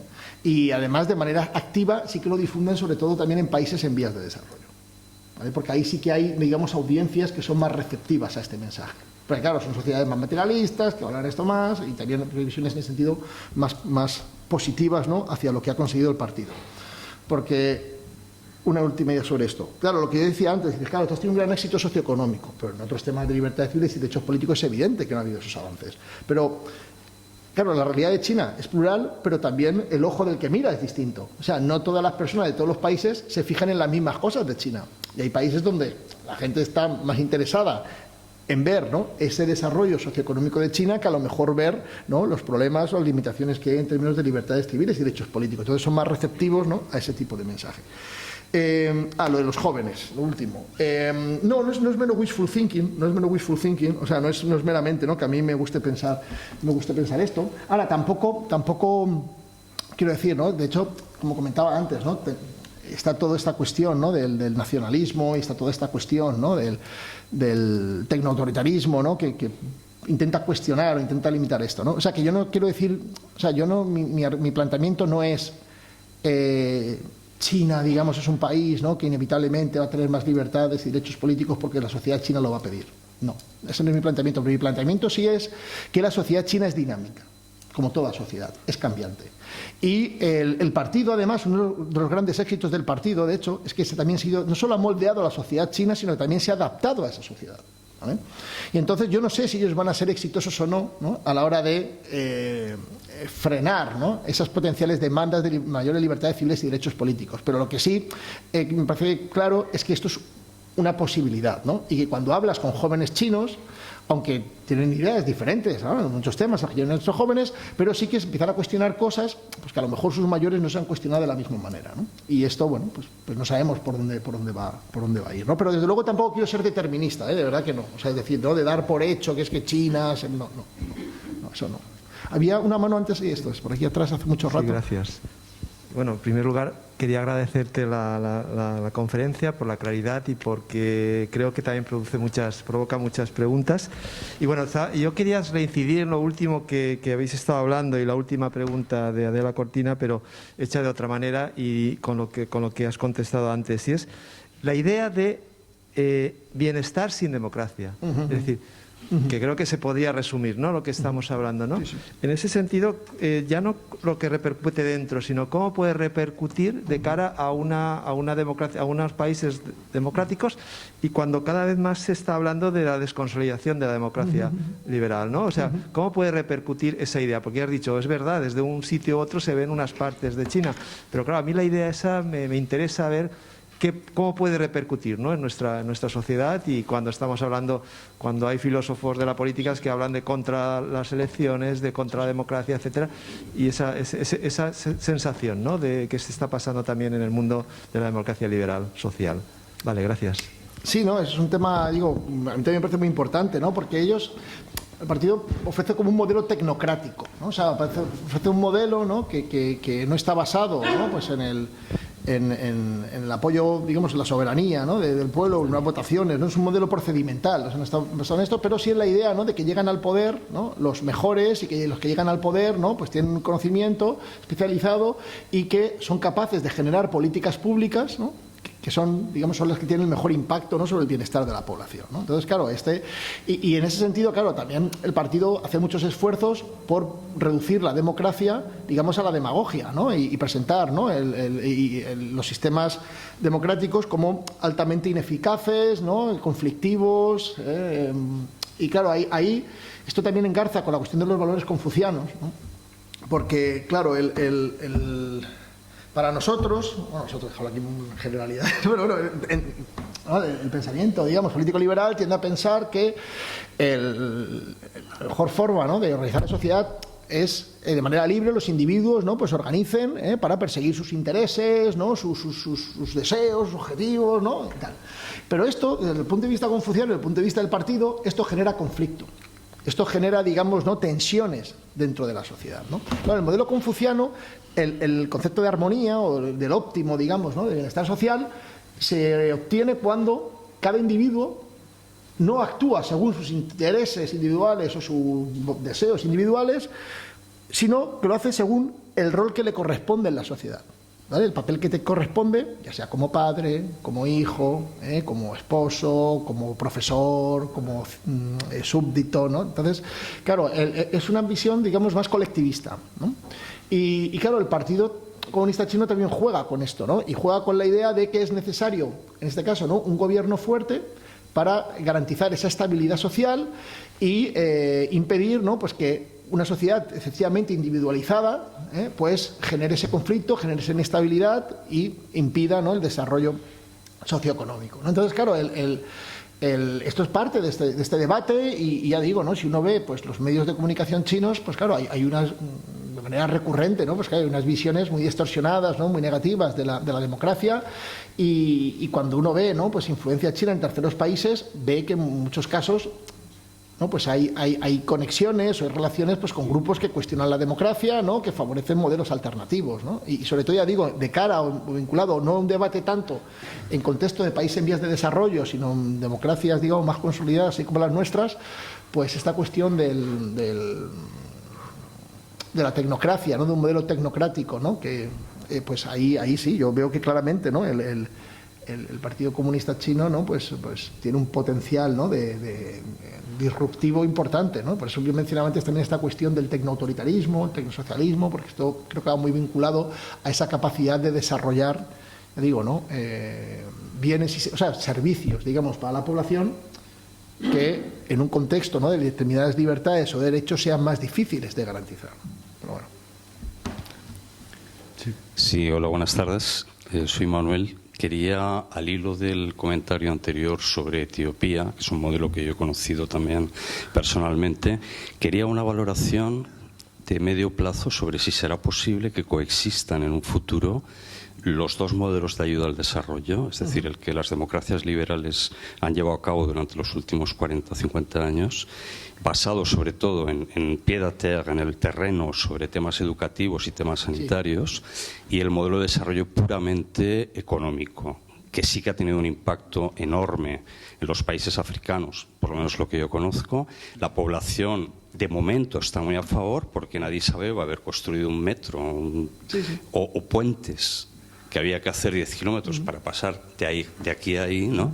Entonces, yo no sé si eso va a permanecer en el futuro con los costes que tiene para la sociedad etíope, digamos, todas las explotaciones, toda la opacidad de las concesiones que se ha hecho a China, y si esto va a poder coexistir, los dos modelos, ya en el futuro.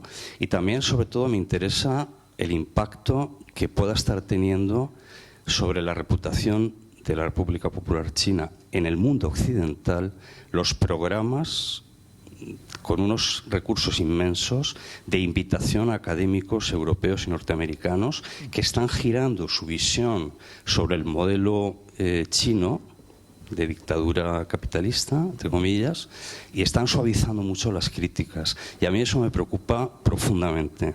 Y lo digo hoy porque estamos precisamente en una fundación que defiende esos valores. Vale, pues mira, voy a empezar por los segundos, si te parece. A ver, Debe ser muy honesto con esto, o sea, pero muy, muy honesto con esto, a lo mejor demasiado honesto, ¿no? Claro, es cierto, ¿no?, que claro, las autoridades chinas, igual que las autoridades de cualquier país con recursos, digamos, ¿no?, utilizan esos recursos en partes, como decía antes, para influir, ¿no?, en el exterior, y bueno, identifican a personas de interés, ¿no?, y bueno, pues programas, ¿no?, como dices, o a veces de becas, o de estudios, o regalos, o sea, hay muchas formas, ¿no?, de hacer esto. Dicho esto, a mí si solo nos fijamos en esa parte, me parece claro que los recursos, por ejemplo, ¿no?, que moviliza Estados Unidos en este sentido son infinitamente mayores que los que moviliza China. O sea, si nos fijamos solo en el tema de los recursos, ¿no? Y el impacto de esto, de hecho, mi visión es que más bien es desfavorable a China, no favorable. Claro, o sea, me explico. Si uno ve la retórica, digamos, ¿no?, imperante en temas de relaciones internacionales hacia China de hoy y de hace 10 años, hoy es mucho más crítica que hace 10 años. O sea, el mainstream, digamos, ¿no?, en el mundo occidental de las relaciones internacionales hacia China cada vez es más crítico, no menos crítico. Y es más crítico un poco por algunas de las cosas que he intentado yo explicar antes, ¿no? O sea, que yo no creo que China esté teniendo un gran éxito. Claro, lógicamente sí, que encuentras voces, ¿no? O sea, quiero decir que no es que no las haya, claro que las hay, pero que si uno ve el impacto que tienen esas voces, ¿no?, el eco que tienen, ¿no?, en los debates y tal, yo creo honestamente que son más bien marginales. O sea, no creo que digo que sean ni mucho menos hegemónicas, y la tendencia, insisto, en democracias consolidadas, en países en vías de desarrollo es distinto, ¿vale? Yendo a lo de los países en vías de desarrollo y al modelo, ¿no?, a los modelos de cooperación. Claro, es que aquí muchas veces en este debate y aquí un poco soy un poco más crítico, ¿no? También a lo mejor con Estados Unidos. Cuando digo Estados Unidos a veces no me refiero ni siquiera solo a Estados Unidos, ¿no? Sino en general, ¿no? A las voces, ¿no? más occidentales. Es que muchas veces, claro, cuando hablamos de la influencia internacional de China, nos olvidamos de el rol como agentes que tienen esos terceros países. O sea, que no son menos peones, ¿no? Sino que, claro, esas sociedades, esos gobiernos tienen sus propias demandas, sus propios intereses, ¿no? Que muchas veces no nos preocupamos, ¿no? de analizar, no nos preocupamos, ¿no? Y yo, claro, puedo contar alguna anécdota de estas, incluso a veces llamativa, ¿no? Voy a contar una, podría contar muchas, pero desde Etiopía no voy a contar, no podría, pero voy a contar una, he mucho en Guinea Ecuatorial. Digo, para que veas mis propios prejuicios. O sea, quiero decir, por eso quiero poner mis propios prejuicios, ¿no? Un funcionario, ¿vale?, de ministerio, ¿no?, que se dedica a temas, ¿no?, de infraestructuras, ¿no?, en Guinea Ecuatorial. Hablo del año, yo creo que era el año 2008, ¿vale? Me estaba enseñando estadios de los que estaban construyendo porque una de las copas de África, Guinea Ecuatorial fue co-sede, ¿no? Y yo recuerdo, ¿no?, que me estaba enseñando, ¿no?, un estadio, ¿no?, porque vimos varios, pero este era en Malabo, ¿no? Me dice, no, claro, ¿no? Porque ya sabes, ¿no?, que a veces, pues claro, tenemos que dar estas concesiones, ¿no?, por motivos políticos, ¿no?, la constructora. Y yo le dije, claro, a los chinos. Y me dice, no, a los franceses. Claro, que a veces ya digo, ¿no?, estos temas son un poco más complejos, ¿no? Pero que efectivamente, ¿no?, muchas sociedades, que tú has comentado el caso de Etiopía, ¿no? Yo he estado ahí también y he montado, ¿no?, en este metro, ¿no? Y bueno, pues en muchos países es verdad, ¿no?, la sociedad civil tiene o parte muy importante de la sociedad civil tiene una visión claramente positiva de ese impacto, ¿no? Y esto, por eso, ¿no?, genera presión también como implícitamente, ¿no? Quedaba patente en tu pregunta sobre un modelo, ¿no?, de cooperación al desarrollo que ha estado mucho más basado, ¿no?, en cooperación, ¿no?, en sectores, cooperación soft, ¿no?, en sectores más asistenciales o humanitaria, claro, temas, por ejemplo, de Etiopía, ¿no? Decías, no, es que el 50% del presupuesto del Ministerio de Sanidad es financiado por budget support, digamos, ¿no?, de apoyo financiero, ¿no?, de donantes tradicionales, ¿no? Tú esto solo comentas a cualquier etíope, te ponen los ojos como platos, ¿no? Y dice, no me digas, ¿no?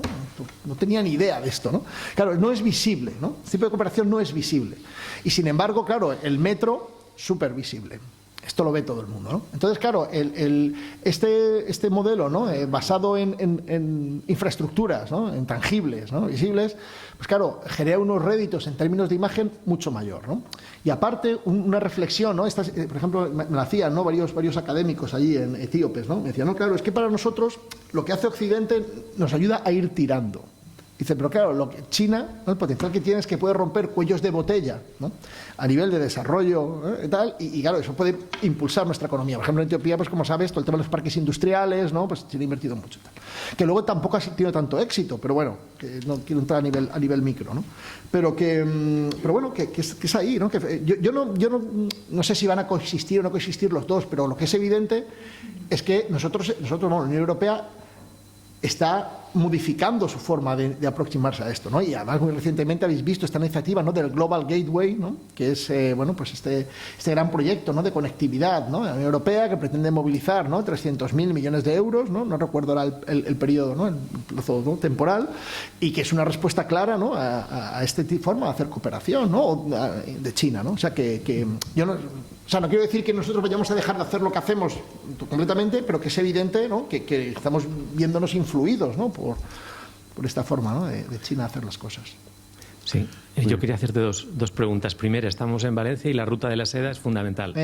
Entonces, ¿qué piensas respecto a la apertura o cierre de ruta de la seda? Y en segundo lugar, ¿por qué las universidades se han puesto con los brazos abiertos ante los institutos Confucio?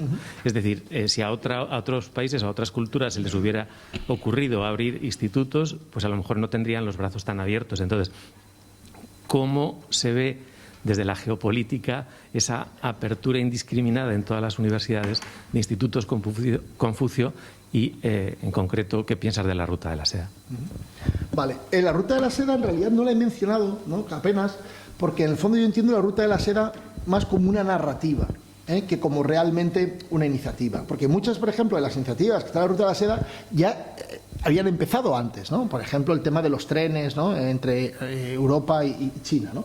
Lo que pasa es que el gobierno chino lo que busca es una narrativa para darle un poco un paraguas, ¿no?, a todo esto, para presentarlo de una manera no amenazadora, ¿no?, de una manera pues que no genere, ¿no?, rechazo. Entonces, bueno, que como narrativa pues creo que ha sido interesante, ha sido eficaz y bueno, pues yo creo que hayan hecho un buen trabajo. No a la hora de elegir el nombre, porque ellos no lo llaman Ruta de la Seda, ¿no? Ni siquiera en China creo que hayan elegido bien el nombre, pero vamos, claramente creo que ha sido una buena idea, ¿no?, lo de buscar, ¿no?, una narrativa para presentar, ¿no?, de una manera pues no amenazadora, ¿no?, de manera positiva, todas esas tremenda cantidad de inversiones y proyectos de China en el exterior. Los institutos Confucio, yo soy profesor en la Universidad Autónoma de Madrid, nosotros tenemos un instituto Confucio. Entonces, no me voy a poner a nivel teórico, que podría hacerlo porque es un tema que estudio, pero hablando, ¿no?, de experiencia directa. ¿Por qué recibimos con los brazos abiertos un instituto Confucio? Porque básicamente, ¿no?, nos ofrece recursos para enseñar chino, que es una cosa que pensamos que es importante. Si por el hecho de tener un instituto Confucio a mí alguien me hubiese dicho, porque yo me dedico a enseñar los temas de política china en mi universidad, ¿no?, de Relaciones Internacionales de China, claro, si a mí alguien alguna vez me hubiese dicho lo que tengo que decir en mis clases, pues claro, yo habría ido al rector y le habría dicho, oye, aquí tenemos un problema, ¿no? Pero es que no es el caso. O sea, es cierto, también lo que también digo que es cierto es que, claro, los profesores chinos que dan clase en el Confucio, pues obviamente tienen su ideología, su forma de entender las cosas y la forma en la que lo van a contar es esa, ¿no? Y van a influir sobre esto, sí. Pero ya digo, ¿no?, esencialmente por un tema de recursos, ¿no? O sea, no tenemos suficientes recursos para enseñar chino de la forma que queremos, ¿no? Entonces, pues ya está, ¿no? O sea, no tiene más. Es un tema muy práctico, ¿no? Bueno, no quiero entrar mucho más porque esto, la casuística es que es muy variada y como sabes hay institutos Confucio que han pasado cosas, pero digo, es que claro, ahí depende, ¿no?, del caso. Bien, creo que había una Buenas tardes. Felicitarle por esta conferencia y realizar una pregunta de actualidad económica. ¿Cómo puede afectar la caída del gran conglomerado Evergrande a la economía china, a la economía internacional y a la sociedad china? Bueno, a ver, yo no soy la mejor persona, ¿vale?, para contestar a esto, pero voy a lanzar una idea que sí que me parece que es interesante, ¿no?, en torno a esta cuestión. Y es que es una señal, ¿no? O sea, es decir, el gobierno chino lleva mucho tiempo diciendo que no va a priorizar tanto el crecimiento económico, el ritmo, ¿no?, el crecimiento económico, sino la calidad de ese crecimiento, ¿no? Porque China, sabéis que este crecimiento, ¿no?, tan acelerado que ha tenido, en gran parte, claro, es un crecimiento basado en inversión, ¿vale? Pero claro, esas inversiones cada vez, ¿no?, son menos eficientes y cada vez pues, generas menos rédito y generas más deuda, ¿no? Entonces, claro, esto de Evergrande es una señal interesante, ¿no?, ya real, ¿no? Oye, que vamos a dejar caer a empresas. No, ahora vamos a hacerlo de verdad. Entonces yo creo que esto sí que, bueno, pues puede marcar, ¿no?, un indicador, ¿no?, de que el grifo, ¿no?, en parte de la financiación tan indiscriminada pues se está cerrando, ¿no?, y que va a haber que ser, las empresas chinas van a tener que ser más eficientes en sus inversiones, ¿no? Entonces, bueno, pues creo que en ese sentido es interesante, pero esto no va a tener, o sea, esto no va a generar ningún tipo de colapso, de nada, o sea, no. Yo quería volver al tema, si no de la Ruta de la Seda, al menos sí de otra gran potencia que no has citado para nada, que es Rusia y que comparte frontera en su mayor parte con China. Y no tanto Rusia, sino como las exrepúblicas, sobre todo las islámicas, bueno, en fin, los tanes y compañía, por los que discurre la famosa Ruta de la Seda. Y por tanto, si no podríamos ver una guerra fría, entre comillas, entre Rusia y China. Y mi otra pregunta es algo que me choca muchísimo con estos valores confucianos o comunistas o como queramos calificarlos, que es el apetito brutal por el lujo y por el consumo, pero alocado, vamos, de Guccis y Vuittones y compañía, y de coches, los Porsches. Yo creo que no he visto más concesionarios y más tiendas de lujo en mi vida juntas que en China, pero ni en París ni en Nueva York, vamos, es una animalada. Entonces, ¿cómo se come eso? Yo no lo acabo de entender muy bien. Bueno, lo segundo, voy a empezar otra vez por lo segundo, ¿no? Se come por lo que decía también antes, ¿no?, de que es una sociedad esencialmente, digamos, muy materialista, ¿no? Entonces esto es muy evidente, ¿no? Pero claro, los valores confucianos Incluso, ¿no?, sobre todo Hu Jintao, ¿no?, el anterior, ¿no?, secretario general del Partido Comunista de China, él de hecho no solo utilizó, ¿no?, este tema de los valores confucianos para legitimar, ¿no?, un régimen pues, esencialmente autoritario y paternalista, sino incluso también para intentar, ¿no?, reducir este exceso de consumismo, ¿no? Lanzó una campaña que se llamaba, quiero recordar, ¿no?, era como las 8 virtudes y las 8 vergüenzas, ¿no? Y uno de los temas que quería, ¿no?, evidenciar como vergüenzas era este lujo, digamos, ¿no?, y este superconsumo desenfrenado, ¿no? Pero bueno, que las sociedades son complejas, ¿no?, y tienen estas contradicciones, ¿no? Y bueno, quiero decir que esto está ahí, ¿no? O sea, pero vamos, que evidentemente sí, o sea, esta cuestión del lujo, y de hecho China es el mayor mercado del lujo ahora mismo a nivel global. Y eso es un tema que no he mencionado, y sé que vamos mal de tiempo, porque siempre me hace gracia cuando vamos mal de tiempo, todo el mundo se empieza a mover, ¿no? Y pero la cuestión de... No, pero también ellos, o sea, quiero decir que todos ustedes han venido aquí pensando que teníamos un horario, y esto hay que respetarlo. Yo me pongo muy nervioso con el tema de los horarios. Entonces lo entiendo perfectamente, tendrán que ir a cenar y estas cosas. Entonces, el tema, ¿no?, de los valores, ya digo, que yo lo veo más de esta complejidad, pero lo que quería enfatizar era la cuestión del mercado, que China también está utilizando su mercado doméstico, ¿no?, como una herramienta, digamos, ¿no?, para ser más atractivo hacia otros, ¿no?, y para influir sobre otros, ¿no? Entonces, bueno, eso es una cuestión. El tema de Rusia, Asia Central, esto ya más o menos lo resolvieron, ¿no?, Putin y Xi Jinping, ¿no?, en una reunión que tuvieron, creo que fue en Sochi, ¿no?, que claro, porque hubo tensiones importantes en los primeros momentos de la ruta de la seda, porque bueno, es evidente, ¿no?, que para Rusia es muy evidente, ¿no?, que su influencia en Asia Central pues ha decrecido de manera muy notable, ¿no? Lo que pasa que bueno, esto es algo que a nivel económico pues no le queda otra que aceptar, ¿no? A Rusia ha decidido aceptarlo porque también entiende, ¿no?, que las ventajas geoestratégicas que le implica, ¿no?, una relación más o menos positiva con China pues son mayores, ¿no? En la relación entre Rusia y China tenemos poco tiempo, no voy a entrar en mucho detalle, pero sí decir que es una relación compleja, que porque a veces se presenta de manera muy simplista, ¿no?, esta idea de que China y Rusia no van a todo de la mano, ¿no?, y que se llevan estupendamente, ¿no?, y que hacen piña común, ¿no?, frente a Occidente. Esto no es así, no es necesariamente así o siempre así, ¿sí?, pero que hay unos recelos importantes, ¿no?, también en Rusia en relación a China, ¿no?, y ellos, bueno, pues lo que pasa que ahora mismo, claro, la tensión y el recelo con Occidente es mayor, ¿no?, entonces al final pues te juntan. Pero por poner ejemplos, ¿no?, en Rusia y Vietnam, Rusia e India, ¿no?, desarrollan plataformas de armamento en algunos sectores más sofisticados que las que desarrolla Rusia con China. Y tanto Vietnam como India son países que tienen disputas territoriales abiertas con China. O sea, digo como ejemplo, ¿no?, para entender que esto es más complicado, ¿no? Pero digo, siento no enrollarme mucho más porque sé que hay varias manos y tenemos poco tiempo. Muy bien, gracias. Sí.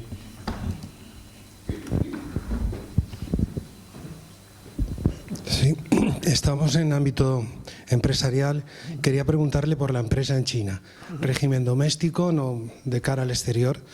Y en concreto a mí me parece que la empresa en China está o puede ser uno de los factores de mayor inestabilidad para el desarrollo de la economía china.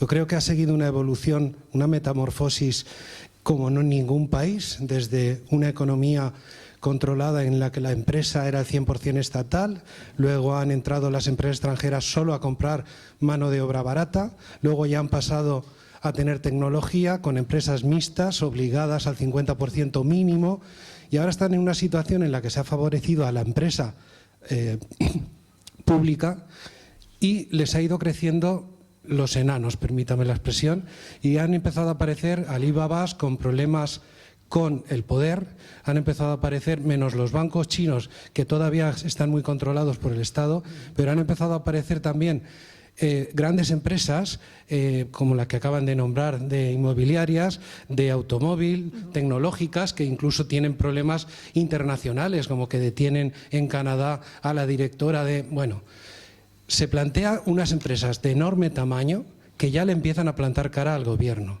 y que por la vía de los impuestos no parecen estar controlables. Entonces, probablemente, yo lo veo así,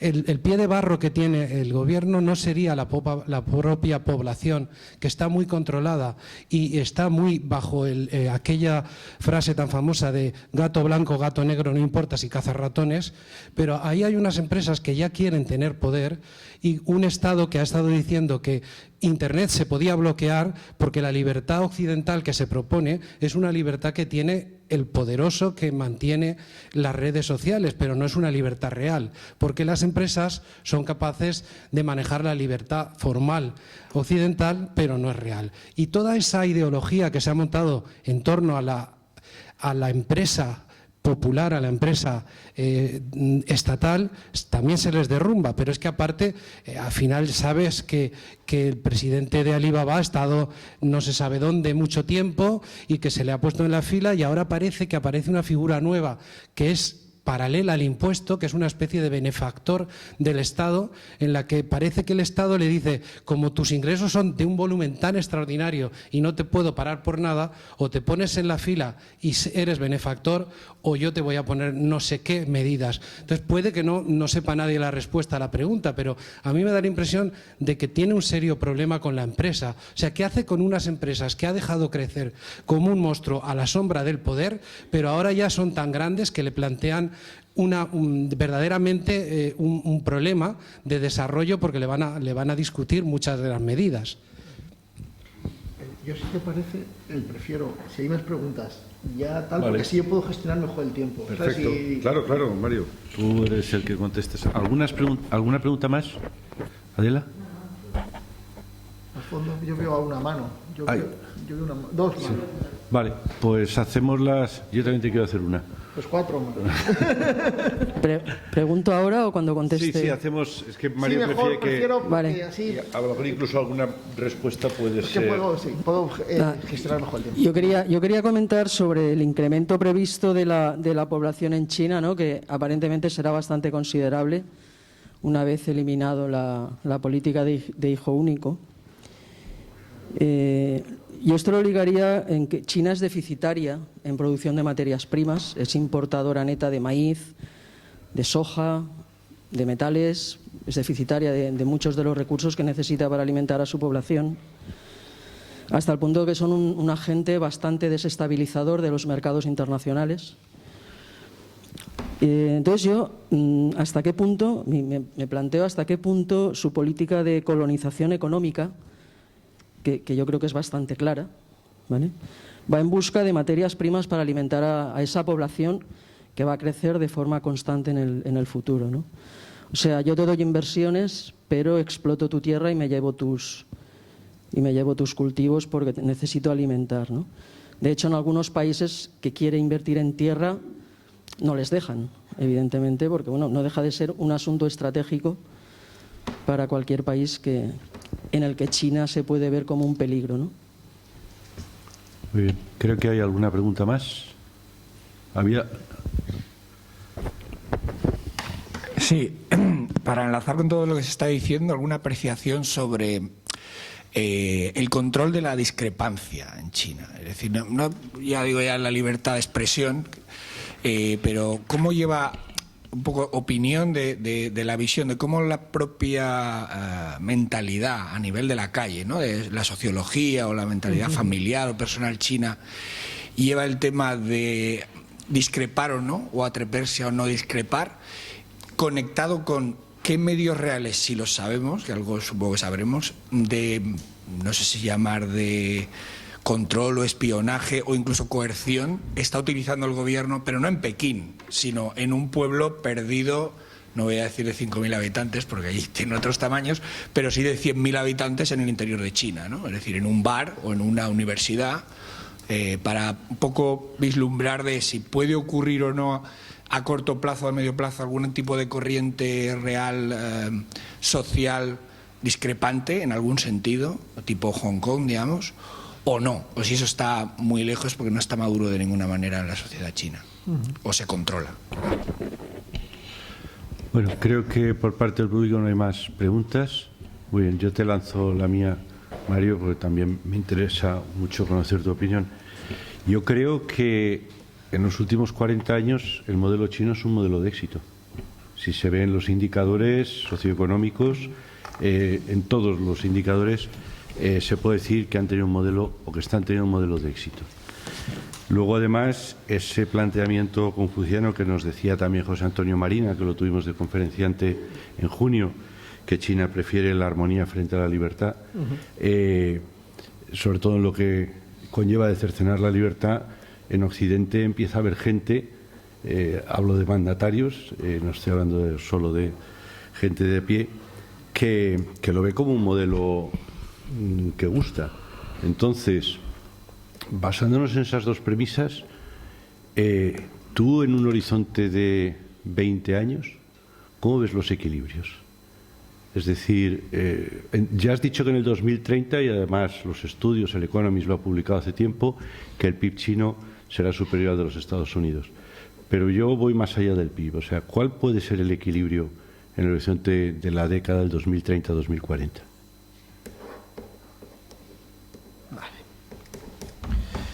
Bueno, pues vamos allá. Venga, viene en orden. Pero take it easy, tienes tiempo. Vale, no era no vale, entonces, ¿hasta qué hora es esto? Hasta que tú acabes. Vale. No te preocupes, que somos amigos de la casa, vale, no vale, nos van a tirar. Vale. Perfecto, porque a mí me habían dicho como 8:30 como tarde. No, estate tranquilo. Vale. Venga, pues vamos tranquilos, entonces. A ver, empezamos con el tema de las empresas, ¿no? Yo entiendo el potencial, ¿no? Veo, ¿no? la idea del potencial desestabilizador de las empresas. El partido también es consciente de ese potencial desestabilizador de las empresas, ¿no? Y por eso las ata tan en corto, ¿eh? De hecho, ¿no? Todas las empresas, ¿no? Tienen, ¿no? representación, ¿no? del partido dentro. Pero fíjate, yo donde no veo como planteabas es como en lo que está pasando hoy en día, ¿no? O sea, yo creo que el partido sigue teniendo una capacidad tremenda para, como diríamos un poco coloquialmente, meter en vereda, ¿no? a las empresas, ¿no? Es decir, y además has mencionado, ¿no? estos ejemplos, ¿no? Porque hay muchos empresarios, digamos, ¿no? que en determinados momentos han desaparecido de la vida pública, ¿no? Y bueno, el tema, ¿no? de la Ant Group, digamos, ¿no? El último un ejemplo, los últimos, ¿no? Así muy evidente, ¿no? De Alibaba, ¿no? De cómo, ¿no? Cuando el gran empresario de turno, ¿no? Además muy bien conectado con el partido, ¿no? Hace declaraciones, ¿no? Toma iniciativas, ¿no? Pues que no son del gusto, ¿no? de las autoridades, pues se le mete en vereda y tiene que aceptar y modificar, ¿no? lo que se le pide. O sea, quiero decir que de hecho, eso es uno de los temas para mí que es central, que a veces se nos despista a la hora de relacionarnos con China. Y lo vincula al tema, por ejemplo, de la seguridad o al tema del 5G, ¿no? Al tema en general de la cooperación tecnológica con China.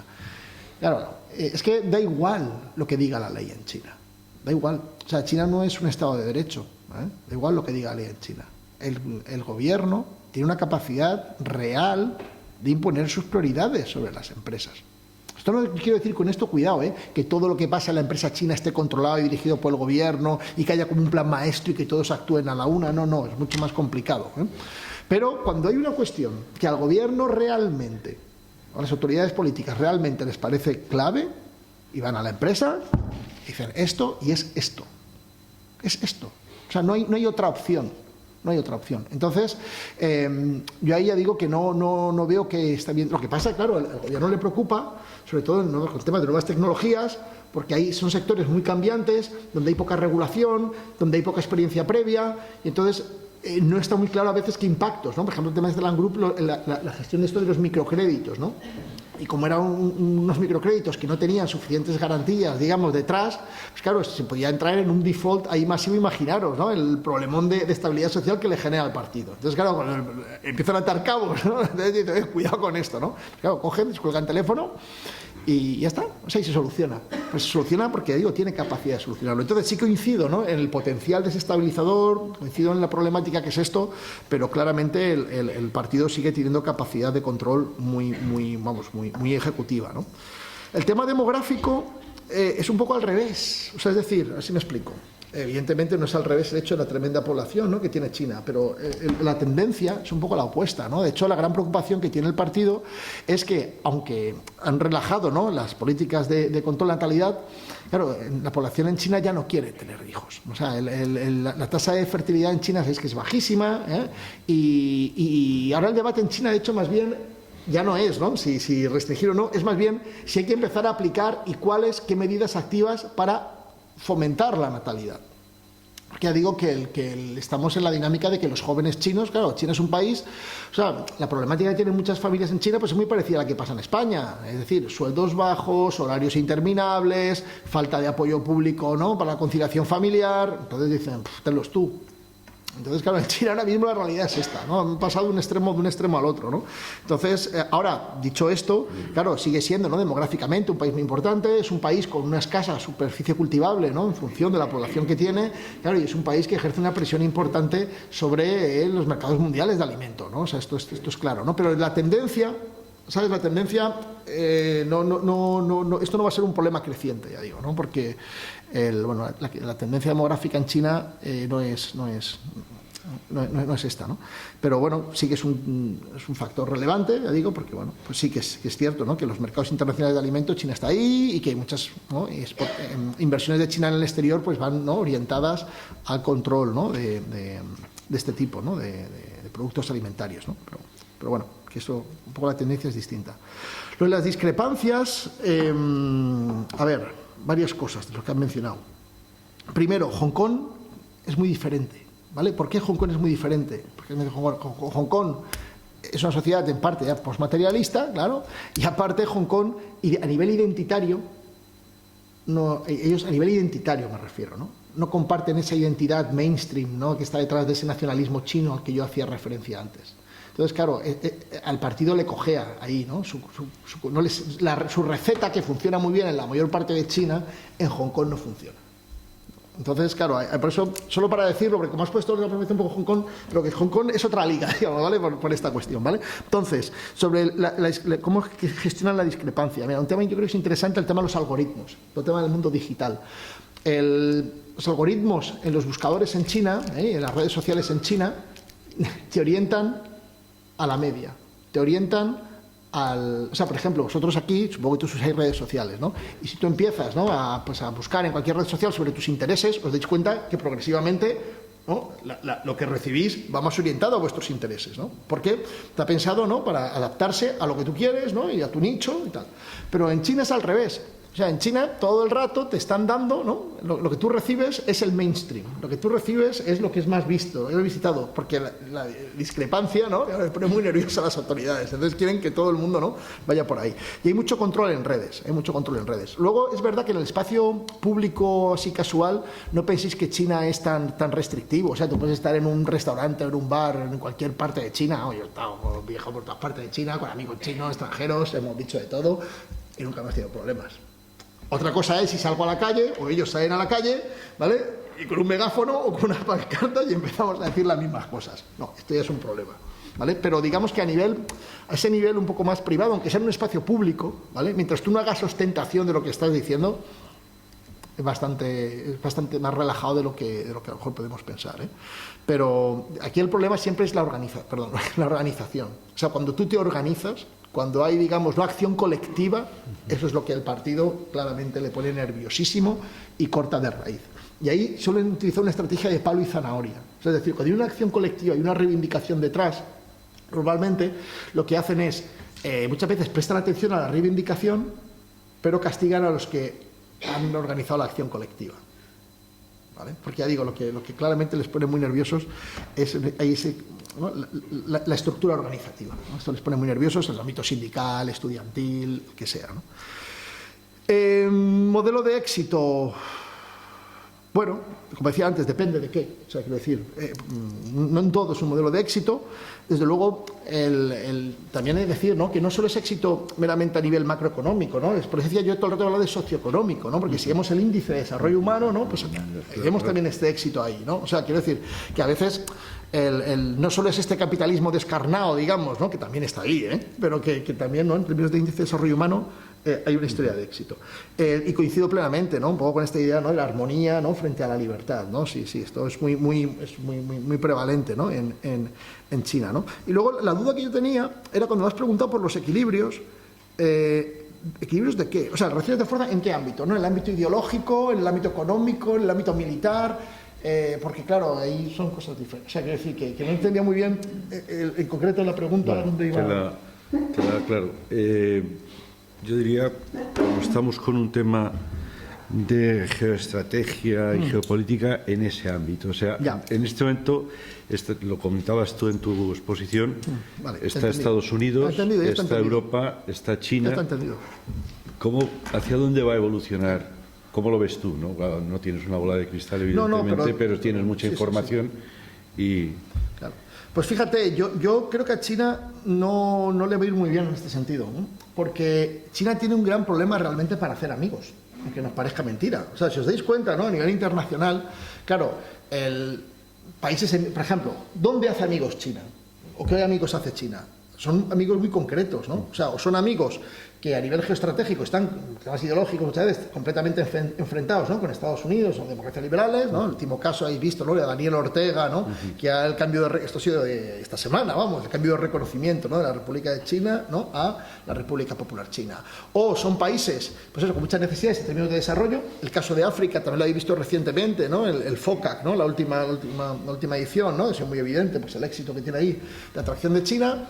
O son Corea del Norte y Pakistán, que son países que sí que por temas de seguridad, ¿no? Pues tienen una relación importante con China, aunque también las relaciones con estos países son más complejas de lo que a veces se dice, ¿no? Pero poco más. O sea, que no quiero decir que sea poco, pero yo honestamente no soy muy optimista de que China tenga tanta capacidad de tracción en otros países. Es que el poder blando de China realmente se basa sobre todo en sus capacidades económicas, ¿no? Y entonces digo, claro, en aquellos países, y tampoco China es un pozo sin fondo, a nivel financiero, o sea, no pensemos, ya digo, ¿no? que es un pozo sin fondo, ¿no? Entonces, yo no veo, en Europa, en la Unión Europea es que es muy evidente, por ejemplo, digo, cuando se formó, no sé si sabéis lo que es esto del 16+1, que luego era 17+1, ¿no? Que es una asociación, ¿no? De varios países europeos, no solo de la Unión Europea, sino algunos también de fuera, ¿no? De la parte central y oriental de Europa, ¿no? Y China formó un foro, ¿no? Multilateral con estos países, ¿no? Un foro de cooperación, ¿no? Un poco como lo he dicho el FOCAC, ¿no? Con los africanos, bueno, pues con estos países, ¿no? Algunos de la Unión Europea y otros no. Y claro, cuando esto se forma, en Bruselas, bueno, estaban nerviosos, no, lo siguiente. O sea, había una preocupación enorme, ¿no? Porque esto era como una palanca de influencia china en Europa, ¿no? Que iba a conseguir, ¿no? Bueno, pues es que los países del ahora 17+1, lo que ha pasado de manera generalizada es que han perdido entusiasmo con China. Si vemos el nivel de representación que llevan estos foros ha ido bajando, algunos están pidiendo, bueno, ha salido, o sea, quiero decir que al final, ¿no? Porque a nivel, de verdad, a nivel más puramente blando, ¿no? De atractivo, de persuasión, de la parte, ¿no? Como modelo normativo, es que China no es tan atractiva para los países, para las poblaciones, ¿no? De los países desarrollados. Entonces, yo ya digo, yo ahí no creo, o sea, no veo un mundo sinizado, digamos, no lo veo en el plazo en el que estamos. Otra cosa es, y perdón, termino con esto, otra cosa es si realmente ese modelo tecnoautoritario que decía antes, ¿no? Esto empieza a deliver, ¿vale? Ahí ya ahí entonces ahí estaríamos hablando de otra cosa, ¿vale? Pero aún está por ver esto. También ten en cuenta una cuestión, en general, la gente, y esto que no se nos olvide, la gente en China a nivel material vive peor de lo que vivimos aquí. Esto no se nos olvide. Otra cosa es que ellos sean más optimistas de cara al futuro y que sus perspectivas, ¿no? Ellos piensen que van a mejorar. Pero, o sea, ¿por qué pensáis que tanta gente de China viene a otros sitios? Porque viven mejor fuera que dentro. Y porque piensan que sus hijos están mejor fuera que dentro. Otra cosa, insisto, es que ellos a futuro nos vean a nosotros como sociedades decadentes y vean a China, ¿no? Como una sociedad pujante, ¿vale? Ese es otro tema, ¿no? Pero, o sea, ¿no? A veces somos demasiado duros con nosotros mismos, o sea, somos demasiado críticos, o sea, digo, no sé, bueno. Muy bien, Mario, pues muchísimas gracias por tu exposición y por el debate posterior, que yo creo que ha enriquecido como tú deseabas y creo que se ha cumplido. Yo creo que nosotros también nos sentimos satisfechos como EDNOR de cumplir con nuestro objetivo, ¿no? Que es, lo has dicho antes muy bien, ¿no? Todo esto es más complejo de lo que parece, tendemos a simplificar. Es verdad que somos muy autocríticos y bueno, con este tipo, trayéndote a ti, pues lo que intentamos es objetivar o por lo menos que la gente tenga una mejor información y luego ya cada cual que formule su opinión. Por lo tanto, muchísimas gracias. Antes de despedirte el merecido aplauso, quiero recordar a los presentes que ya nuestro próximo taller será nuestro próximo seminario será para el mes de enero, donde hablaremos de emociones corrosivas, también un tema muy de moda en este momento en nuestra sociedad. El ponente será Ignacio Morgado, catedrático especializado en estos temas, y la conferencia, si no recuerdo mal, es el 12 de enero. De todas maneras, está anunciada en la web y, como siempre, a todos los que estáis apuntados a nuestra lista, pues recibiréis el mail recordándoos la fecha y también el lugar donde lo celebremos. Y sin más, pues Mario, muchísimas gracias por tu tiempo, por tu conocimiento y por regalárnoslo esta tarde. Un fuerte aplauso para Mario.